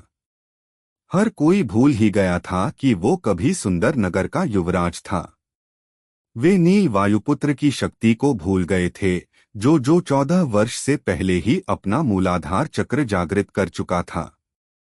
लेकिन अब अचानक से उन्होंने महसूस किया कि वो ऐसा व्यक्ति नहीं रह गया जो चुपचाप सब कुछ सह लेता था। उसने उन ढीठ और घमंडी नौकरों को इसलिए पीटा था क्योंकि उन्होंने राजपरिवार के सदस्य को अपना दास बनाने की कोशिश की थी। भले ही उसके पास कोई अधिकार नहीं हो, लेकिन वो अभी भी एक वायुपुत्र ही था। इस कारण से जब सभी शिष्य ने नील को प्रशिक्षण स्थल में आते हुए देखा तो वे उससे थोड़ा डर गए। जब मुख्य आचार्य ने उन्हें अपने प्रशिक्षण सहायक को चुनने के लिए कहा तो किसी ने भी नील को अपने प्रशिक्षण सहायक के रूप में नहीं चुना। वे नील के गुस्से का शिकार नहीं बनना चाहते थे। नील वायुपुत्र बेबसी से मुस्कुराया। वो ऐसा परिणाम बिल्कुल भी नहीं चाहता था। अभी उसे अपने शरीर को और भी मजबूत करने की आवश्यकता थी, लेकिन उन सभी ने उसकी उपेक्षा की। उसे समझ में नहीं आ रहा था कि आखिर वो क्या करे। अब वो ये तो नहीं कह सकता था, मुझे मार खाने का मन कर रहा है, आओ और मुझे मारो। क्या वो कर सकता था? एक के बाद एक सभी प्रशिक्षण सहायकों को चुन लिया गया, जिससे वो वहीं अकेला खड़ा रह गया। इस बात से नील थोड़ा नाराज हो गया। क्या अब सुंदर नगर के वंशज इतने डरपोक हो गए हैं? वो जल्दी से धीरज के पास गया, जो एक पत्थर की मूर्ति को बुरी तरह से मार रहा था, और कहा, धीरज, एक पत्थर की मूर्ति को मारना व्यर्थ है, इससे तुम्हें ज्यादा फायदा नहीं होगा। मैं तुम्हें सही तरीके से प्रशिक्षित करने में मदद करूंगा। मैं यहां तक कि तेज तर्रार धीरज भी आज हिचकिचा रहा था।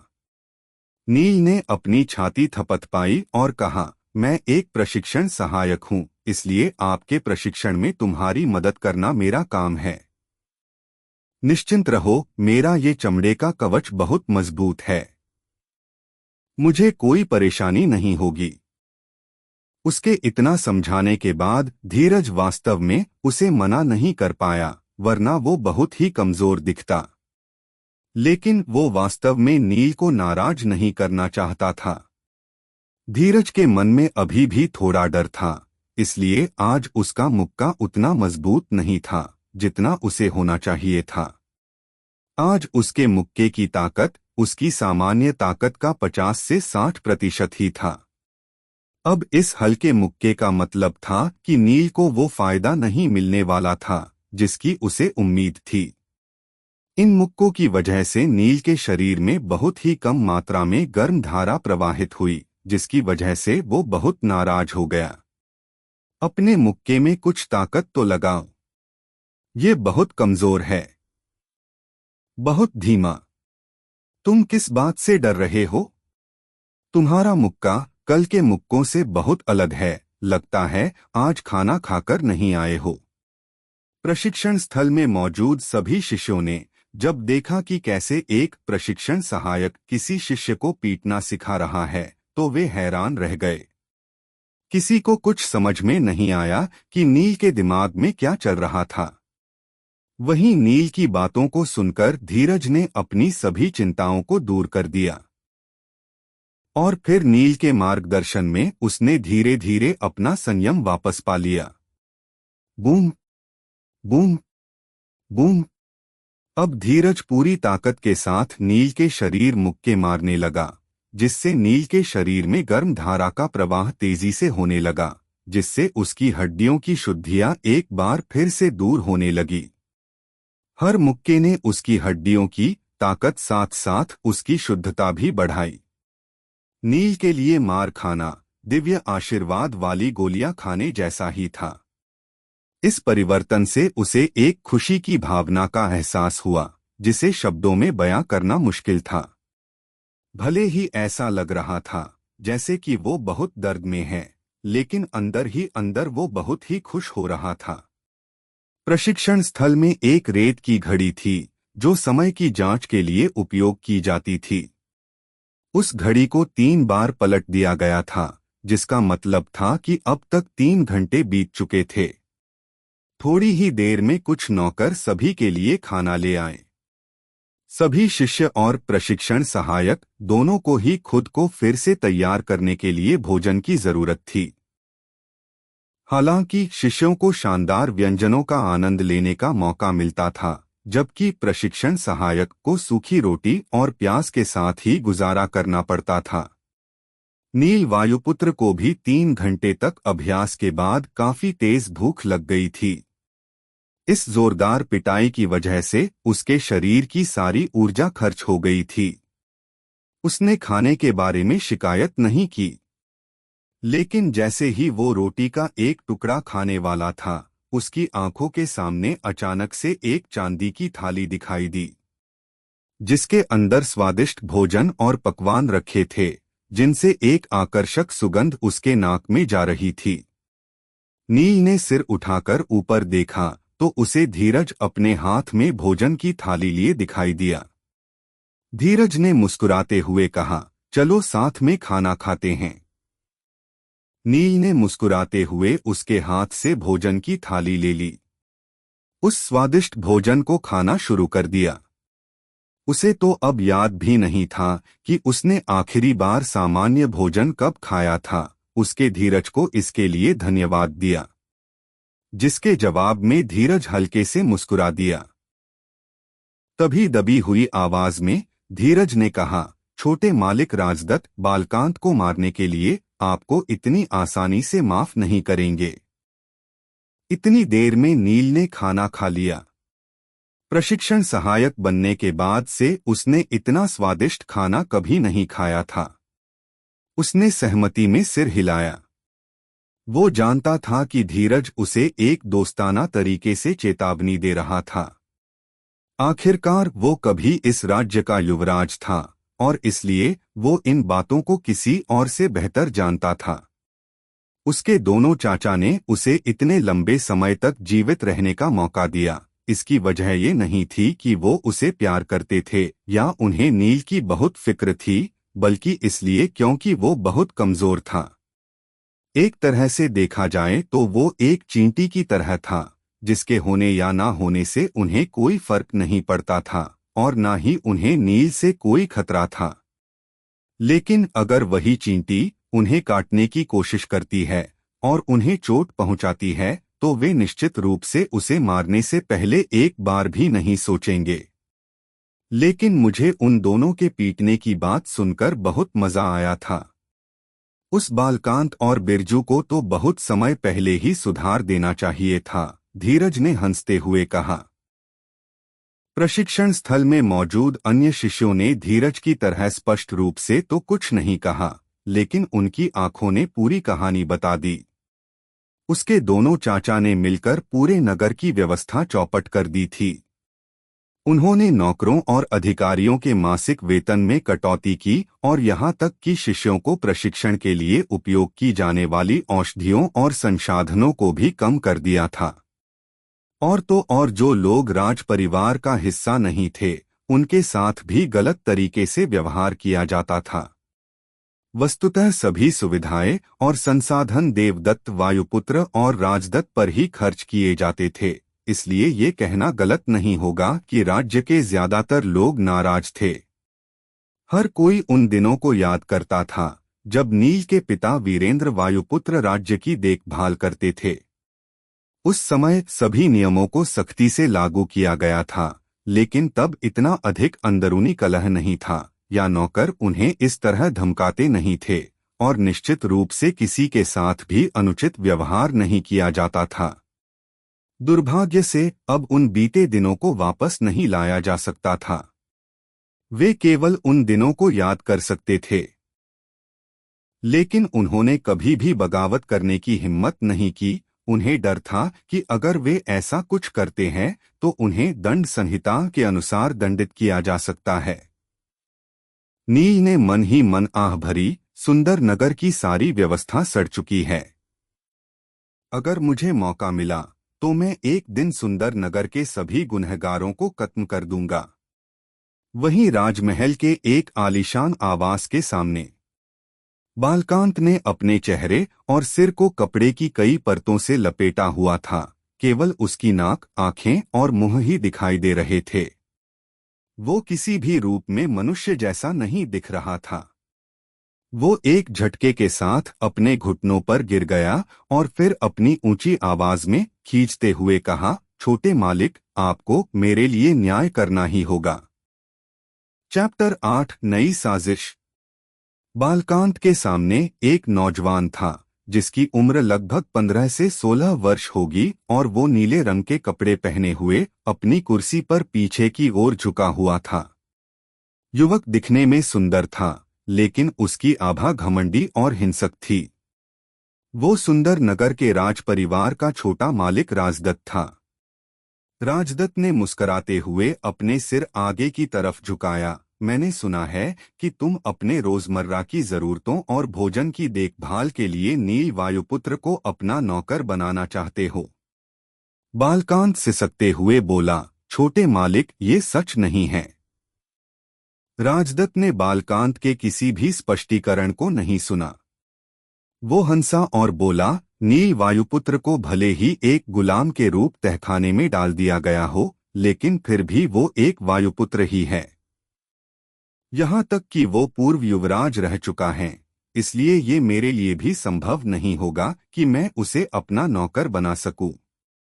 लेकिन तुमने इतना मूर्खतापूर्ण काम करने की हिम्मत की। तुम पिटाई के ही लायक हो। बालकांत ने हाथ जोड़ते हुए कहा, छोटे मालिक, मैं अपनी गलती स्वीकार करता हूँ, लेकिन आपको फिर भी मेरे लिए न्याय करना ही होगा। उसने रूठने का दिखावा किया, लेकिन साथ ही उसने विवेकपूर्ण तरीके से हाथ से किसी को इशारा किया। करीब 40 साल की एक महिला बिना कुछ बोले बालकांत की तरफ चली गई और फिर उसके बगल में घुटने टेक कर बैठ गई। मध्यम आयु वर्ग की महिला बालकांत की पत्नी और राजदत्त वायुपुत्र की धात्री थी। वो बचपन से अब तक उसकी देखभाल करती आई थी। राजदत्त ने काफी छोटी उम्र में ही अपनी मां को खो दिया था और इतने लंबे समय तक साथ रहने के कारण वो अपनी धाय मां के बहुत करीब था। राजदत्त ने अपना हाथ हिलाया, छोटी मां, आपको घुटने टेकने की जरूरत नहीं है। बालकांत, आप भी खड़े हो जाइए।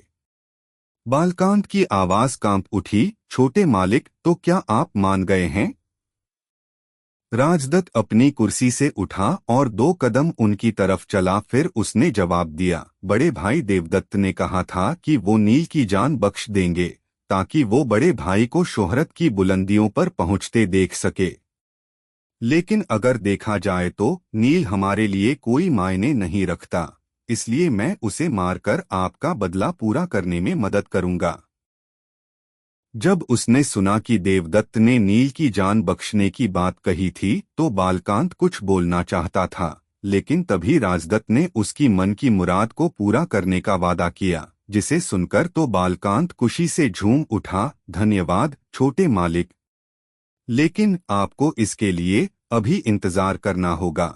राजदत्त ने अपने सिर को सहलाया और कहना जारी रखा, मैंने अभी कुछ दिन पहले ही राजपरिवार के पास सुरक्षित रखी आखिरी दिव्य आशीर्वाद की गोली का सेवन किया है, इसलिए मुझे अपने उस गोली की शक्ति को पूरी तरह से अवशोषित करने के लिए साधना करने की जरूरत है।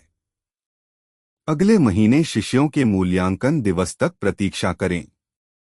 मैं उसे डेथ मैच के लिए चुनूंगा और व्यक्तिगत रूप से उसे मार दूंगा। ऐसा कहते समय उसके चेहरे पर दुर्भावनापूर्ण भाव उभर आए। शिष्य मूल्यांकन दिवस हर साल आयोजित किया जाता है, जहां सुंदर नगर के सम्मानित बुजुर्ग सभी शिष्यों की योग्यता का मूल्यांकन करने के लिए उपस्थित होते हैं। साथ ही ये प्रशिक्षण सहायक के लिए भी एक मौका है। जहां वे डेथ मैच के मुकाबले में उतरते हैं और अगर वे इस मुकाबले मारे नहीं जाते तो उन्हें स्वतंत्र कर दिया जाता है। स्वतंत्रता का वादा करने वाला नियम सभी गुलामों को आशा की एक किरण देने के लिए बनाया गया था, ताकि उन्हें एक उम्मीद मिले कि अगर वे अपने डेथ मैच में जीवित बचते हैं तो उन्हें सुंदर नगर को छोड़कर कहीं भी जाने की आज़ादी होगी और फिर वे अपना जीवन दोबारा से शुरू कर सकते हैं। लेकिन देखा जाए तो डेथ मैच एक तरह से अनुचित था, क्योंकि प्रशिक्षण सहायक को अक्सर पीटा जाता था, इसलिए उसका शरीर चोटों के कारण कमजोर हो चुका होता है। उस हालत में वे द्वंद्व युद्ध में माहिर शिष्यों के खिलाफ भला कैसे टिक सकते थे। वैसे भी सुंदर नगर के महाराज उस दिन स्वयं सभी शिष्यों की क्षमताओं का मूल्यांकन करते हैं और उन्हें पुरस्कृत भी करते हैं, जिसकी वजह से हर शिष्य सर्वश्रेष्ठ प्रदर्शन करने की चाहत में अपना सब कुछ झोंक देता है, जिसकी वजह से मूल्यांकन दिवस पर अनगिनत गुलामों की ज्यादा मार खाने से मौत हो जाती है। जरूर छोटे मालिक, उस नील को एक और महीने जीने दो। वैसे मैंने सुना है कि इस बार शिष्य मूल्यांकन दिवस पर श्यामल साम्राज्य की छोटी राजकुमारी मणिकर्णिका भी आने वाली है, बालकांत ने उत्सुकता के साथ पूछा। हाँ, आपने सही सुना है, वो अपने अंगरक्षक वृकोदर के साथ सुंदर नगर आने वाली है। राजकुमारी का जिक्र आते ही राजकांत के चेहरे पर अचानक खुशी के भाव आ गए।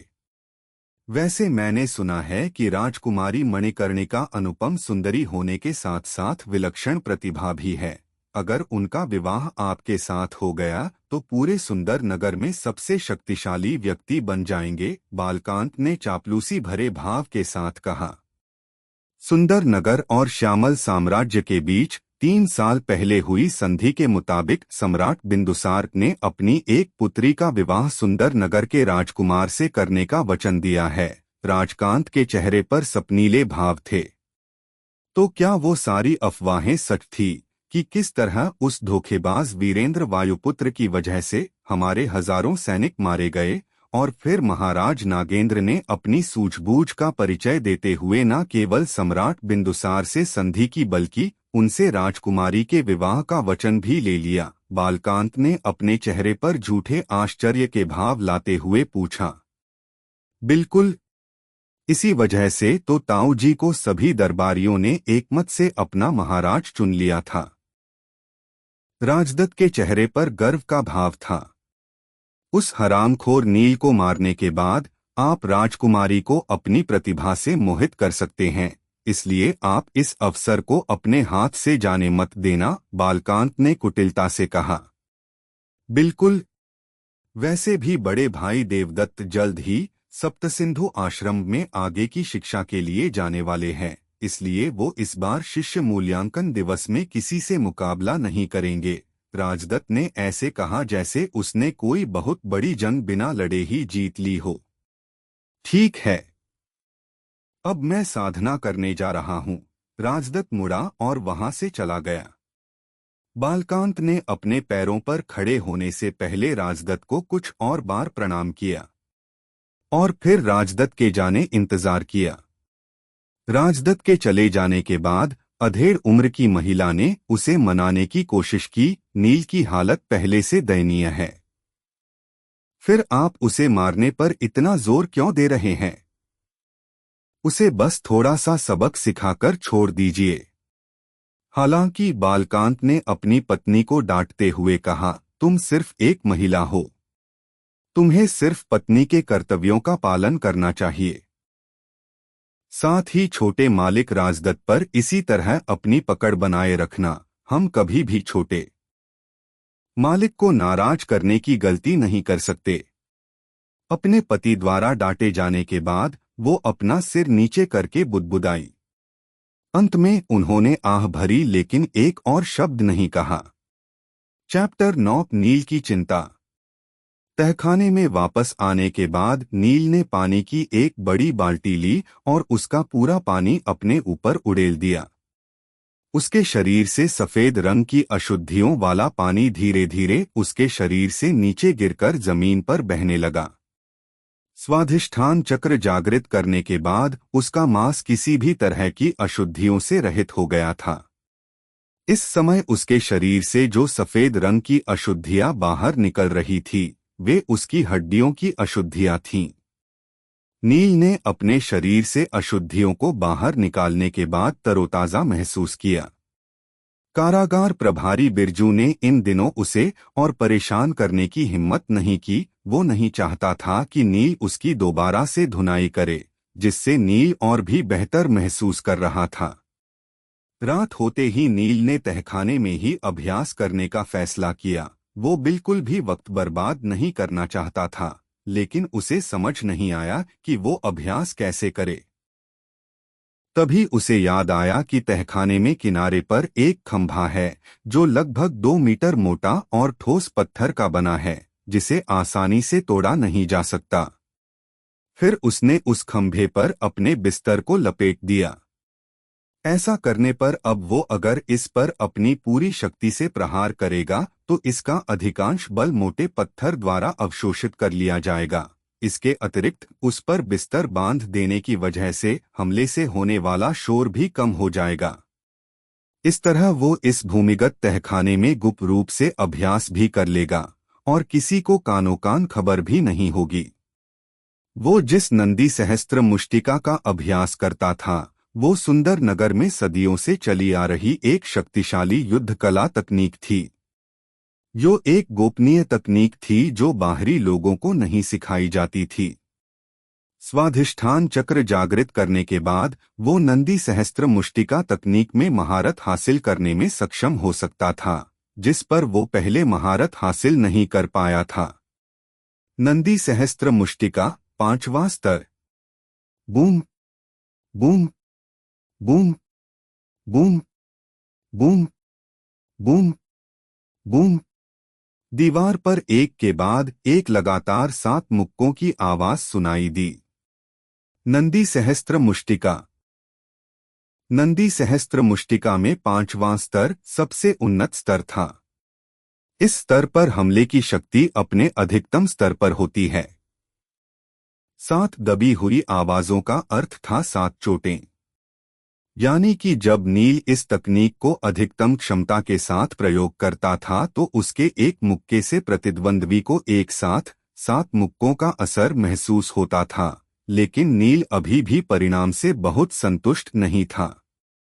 उसके पिता ने एक बार उससे कहा था कि एक बार जब वो स्वाधिष्ठान चक्र में पहुंच जाएगा तो वो इस हमले की क्षमता 8 मुक्कों तक पहुंचाने में कामयाब होगा। फिर भी वो केवल 7 मुक्कों तक ही पहुंच पाया था। नंदी सहस्त्र मुष्टिका के 5वें स्तर की उसकी समझ अभी भी कम थी। ऐसा लगता है कि मुझे अभी भी लगन से अभ्यास जारी रखने की आवश्यकता है। वो रुई के बिस्तर पर एक के बाद एक मुक्के मारना जारी रखता है और हर मुक्के से धीमी आवाज निकल रही थी। स्वाधिष्ठान चक्र जागृत करने के बाद नील की ताकत में जबरदस्त वृद्धि हुई थी। देवदत्त वायुपुत्र पहले ही स्वाधिष्ठान चक्र के शिखर पर पहुंच चुका था, इसलिए उसके प्रत्येक मुक्के की ताकत लगभग 600 किलोग्राम से अधिक होती है। वहीं नील, जो अभी अभी स्वाधिष्ठान चक्र में पहुंचा था, उसके मुक्के की शक्ति लगभग 400 से 500 किलोग्राम थी। ये काफी नहीं था। सबसे महत्वपूर्ण बात ये थी कि नील सप्तसिंधु आश्रम में प्रवेश करना चाहता था। नील ने जब से सुना था कि उसकी छोटी बहन को काली पहाड़ी पर कैद कर दिया गया है, तब से उसे अपने दिल पर एक भारी बोझ महसूस होने लगा था। नीलिमा हमेशा से बहुत ही आज्ञाकारी लड़की थी। उसे इस बात पर बिल्कुल भी भरोसा नहीं था कि उसने किसी तरह की परेशानी खड़ी की हो। उसे जरूर किसी ने फंसाया होगा। उसे सप्तसिंधु आश्रम में प्रवेश करना ही होगा, क्योंकि यही एकमात्र तरीका था जिससे वो नीलिमा की रक्षा कर सकता था।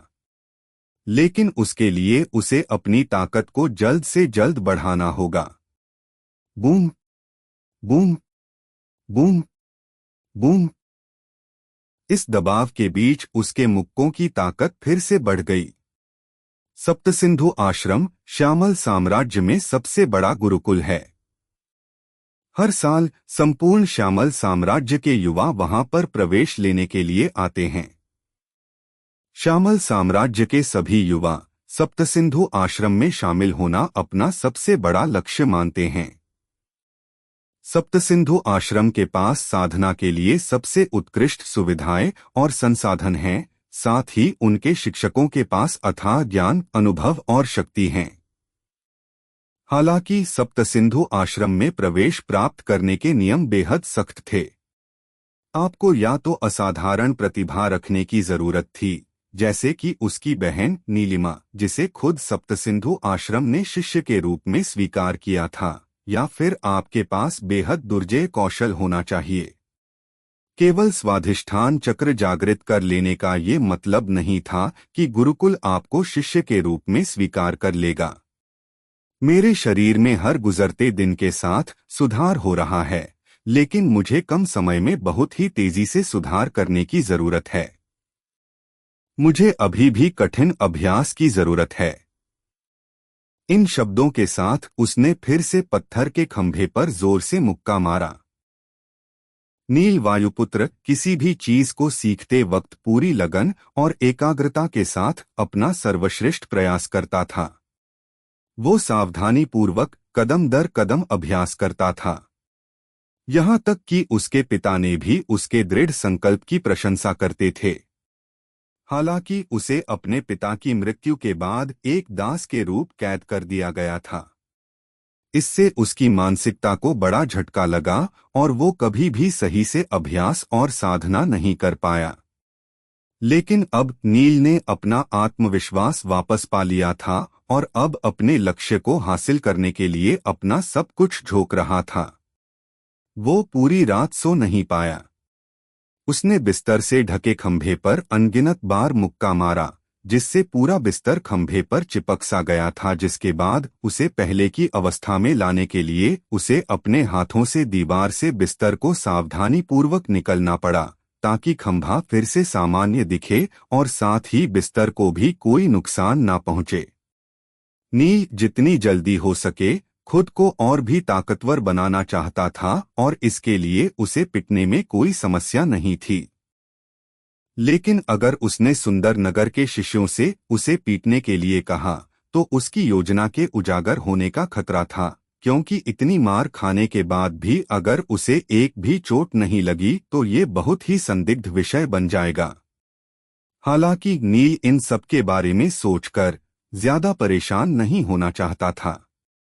उसके पास एकमात्र विकल्प ये था कि वो जितनी जल्दी हो सके अपने शरीर को मजबूत करने के लिए अधिक से अधिक मार खाए। उसके पास अपनी ताकत में तेजी से सुधार करने का यही एकमात्र तरीका था। सुंदर नगर के कुछ शिष्य तो वास्तव में हैरान थे। नील ज्यादा से ज्यादा मार खाने की कोशिश कर रहा था, लेकिन वो ऐसा क्यों कर रहा था, ये किसी की भी समझ से बाहर था। भला इस तरह पीटे जाने पर कैसा लगता होगा? ऐसा लगता है जैसे वो खुद ही मार खाना पसंद करता है।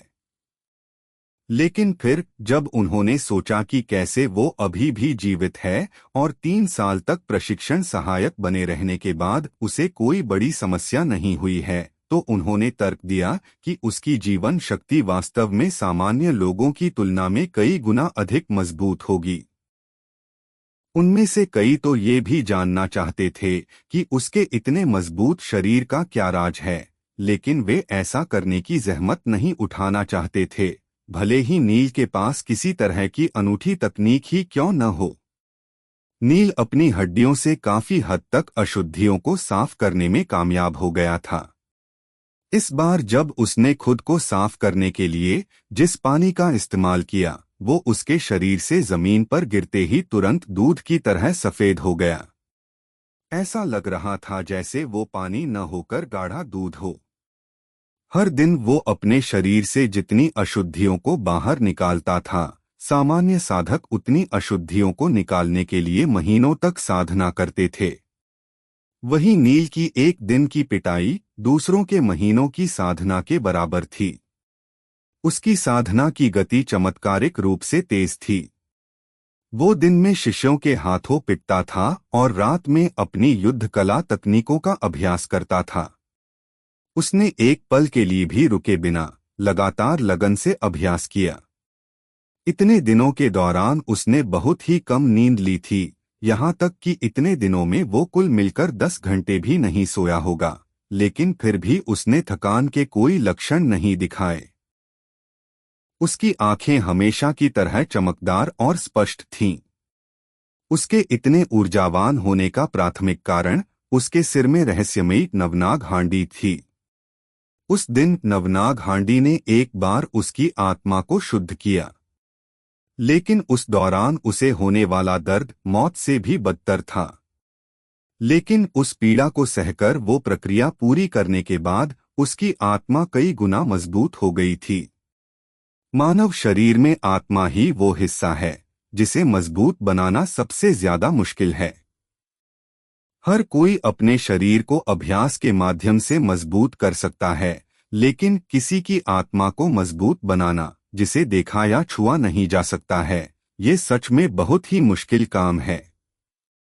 हालांकि ऐसा कहा जाता है कि सप्तसिंधु आश्रम में कुछ उन्नत और गुप्त तकनीकें हैं जिससे कोई उनकी आत्मा को मजबूत बना सकता है।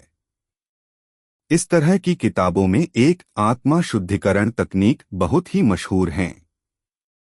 नील के पास उन रहस्यमयी जगहों तक पहुंचने का कोई रास्ता नहीं था और न ही उसके पास खुद की चिंता करने का समय था।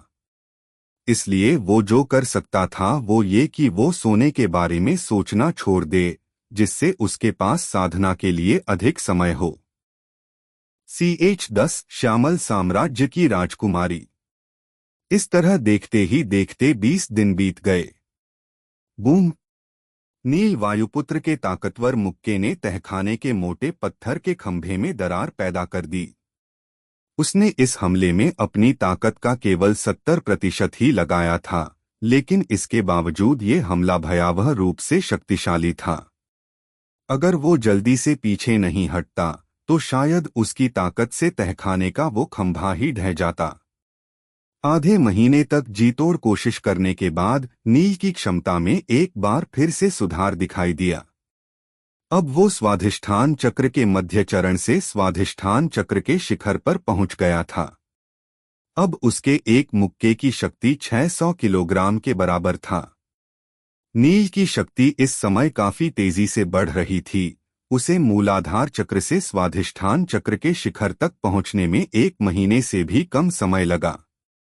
सुंदर नगर तो छोड़ो, पूरे श्यामल साम्राज्य में शायद ही कोई दूसरा व्यक्ति हो जो इस गति से अपनी साधना के स्तर को बढ़ा सकता था।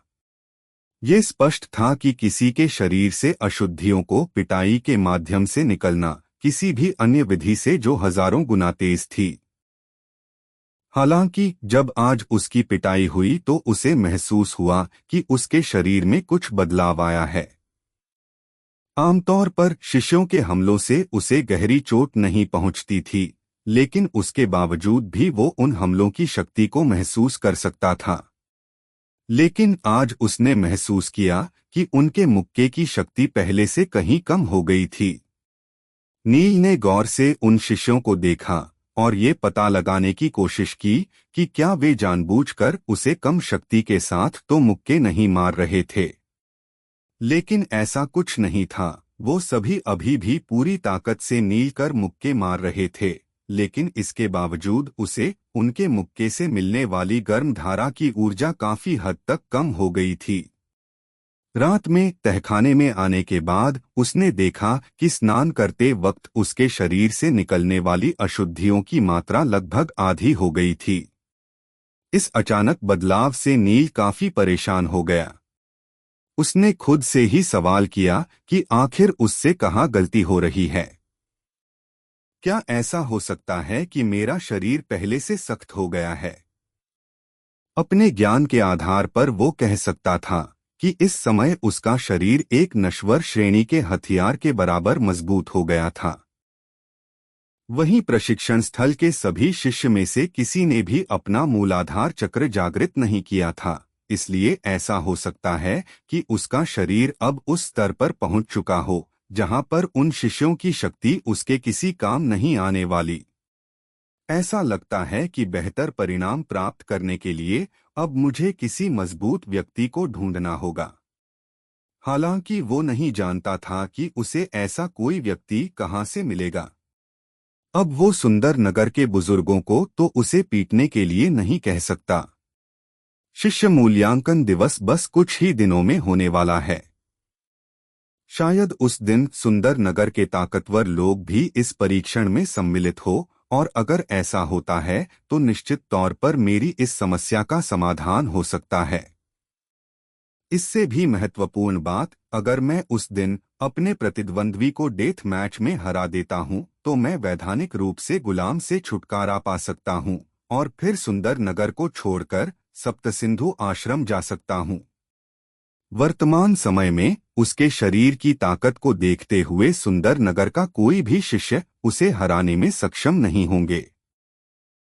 तहखाने के अंदर बैठे नील को उम्मीद की एक नई किरण दिखाई दी।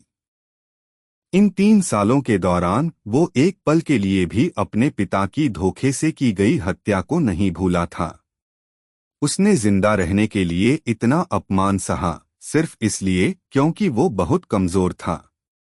अब हालांकि भाग्यवश उसे भृगु ऋषि द्वारा प्रदान की गई दैवीय देहशोधन तकनीक थी जो कि उसके शरीर को बहुत ही तेजी से मजबूत बना रही थी, इसलिए अब उसे इस मौके का भरपूर इस्तेमाल करना था। इस साल ठंड असामान्य रूप से ज्यादा थी। उत्तर में स्थित विशाल पहाड़ी क्षेत्र से ठंडी और बर्फीली हवा चल रही थी, जिससे उत्तरी क्षेत्र की अधिकांश भूमि बर्फ की वजह से सफेद हो गई। भारी बर्फबारी की वजह से सुंदर नगर के मुख्य प्रशिक्षण स्थल की जमीन पर भी बर्फ की मोटी चादर बिछी हुई थी। शिष्य मूल्यांकन दिवस पर सुंदर नगर के नौकरों ने मैदान पर गिरी बर्फ को साफ कर दिया था। सभी शिष्यों को कई छोटे छोटे समूहों में बांट दिया गया था। प्रत्येक शिष्य अपने समूह के साथ पंक्तिबद्ध हो खड़ा था। शिष्य मूल्यांकन दिवस सभी बच्चों क्षमता का मूल्यांकन करने और साथ ही उन्हें प्रोत्साहित करने के लिए वर्ष में एक बार आयोजित किया जाता था।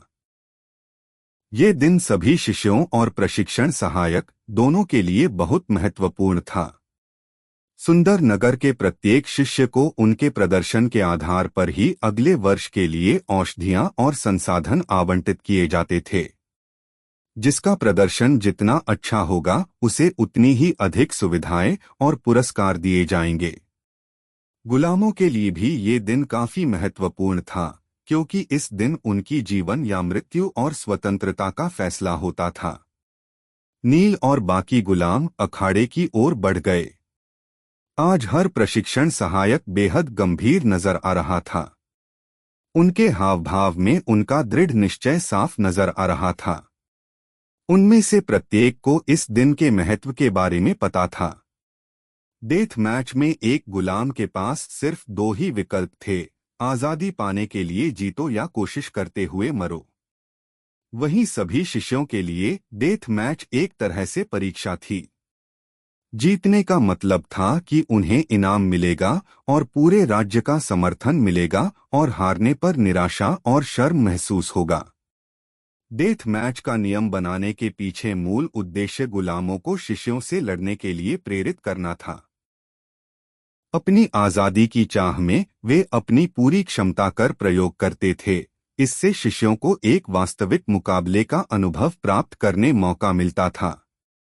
दासों के आने के कुछ क्षण बाद वहां एक बेहद खूबसूरत लड़की ने प्रवेश किया, जिसकी उम्र लगभग 14 से 15 वर्ष रही होगी। उसकी त्वचा दूध की तरह गोरी और कमल की पंखुड़ियों की तरह मुलायम थी। वो जब मुस्कुराती थी तो ऐसा लगता था मानो फूल झड़ रहे हों। वो उत्सुकता भरी निगाहों से पूरे प्रशिक्षण स्थल को देख रही थी। वही उसके पीछे चांदी का कवच पहने एक व्यक्ति चल रहा था। शायद वो उस लड़की का अंगरक्षक था। राजकुमारी, अभी मूल्यांकन शुरू नहीं हुआ है, आपको इतनी जल्दी यहाँ नहीं आना चाहिए था, उस अंगरक्षक ने असहाय होते हुए कहा। राजकुमारी, प्रशिक्षण स्थल में मौजूद सभी लोगों की निगाहें उस अनुपम सुंदरी पर जा टिकी। कोई भी उससे अपनी नजरें नहीं हटा पा रहा था। जब नील की नजरें उस लड़की पर पड़ी तो वो भी हैरान रह गया। उसने इस लड़की को पहले कभी नहीं देखा था, लेकिन फिर भी वो मन ही मन उसकी सुंदरता की तारीफ किए बिना नहीं रह सका। वृकोदर काका, आप भी बेवजह परेशान हो रहे हैं। वैसे भी मूल्यांकन शुरू होने में ज्यादा समय नहीं लगेगा, राजकुमारी ने मुस्कुराते हुए जवाब दिया। राजकुमारी के इस जवाब ने वृकोदर को निरुत्तर कर दिया। वो जानते थे कि उनकी राजकुमारी को अपने भाई बहनों में सबसे छोटी होने के कारण सभी ने सिर पर चढ़ा रखा था, जिस वजह से ये बहुत ही जिद्दी हो गई थी। बिल्कुल सही कहा राजकुमारी मणिकर्णिका, आपने। प्रशिक्षण स्थल के मुख्य द्वार से एक आवाज सुनाई दी। एक युवक धीरे धीरे उनकी तरफ ही आ रहा था।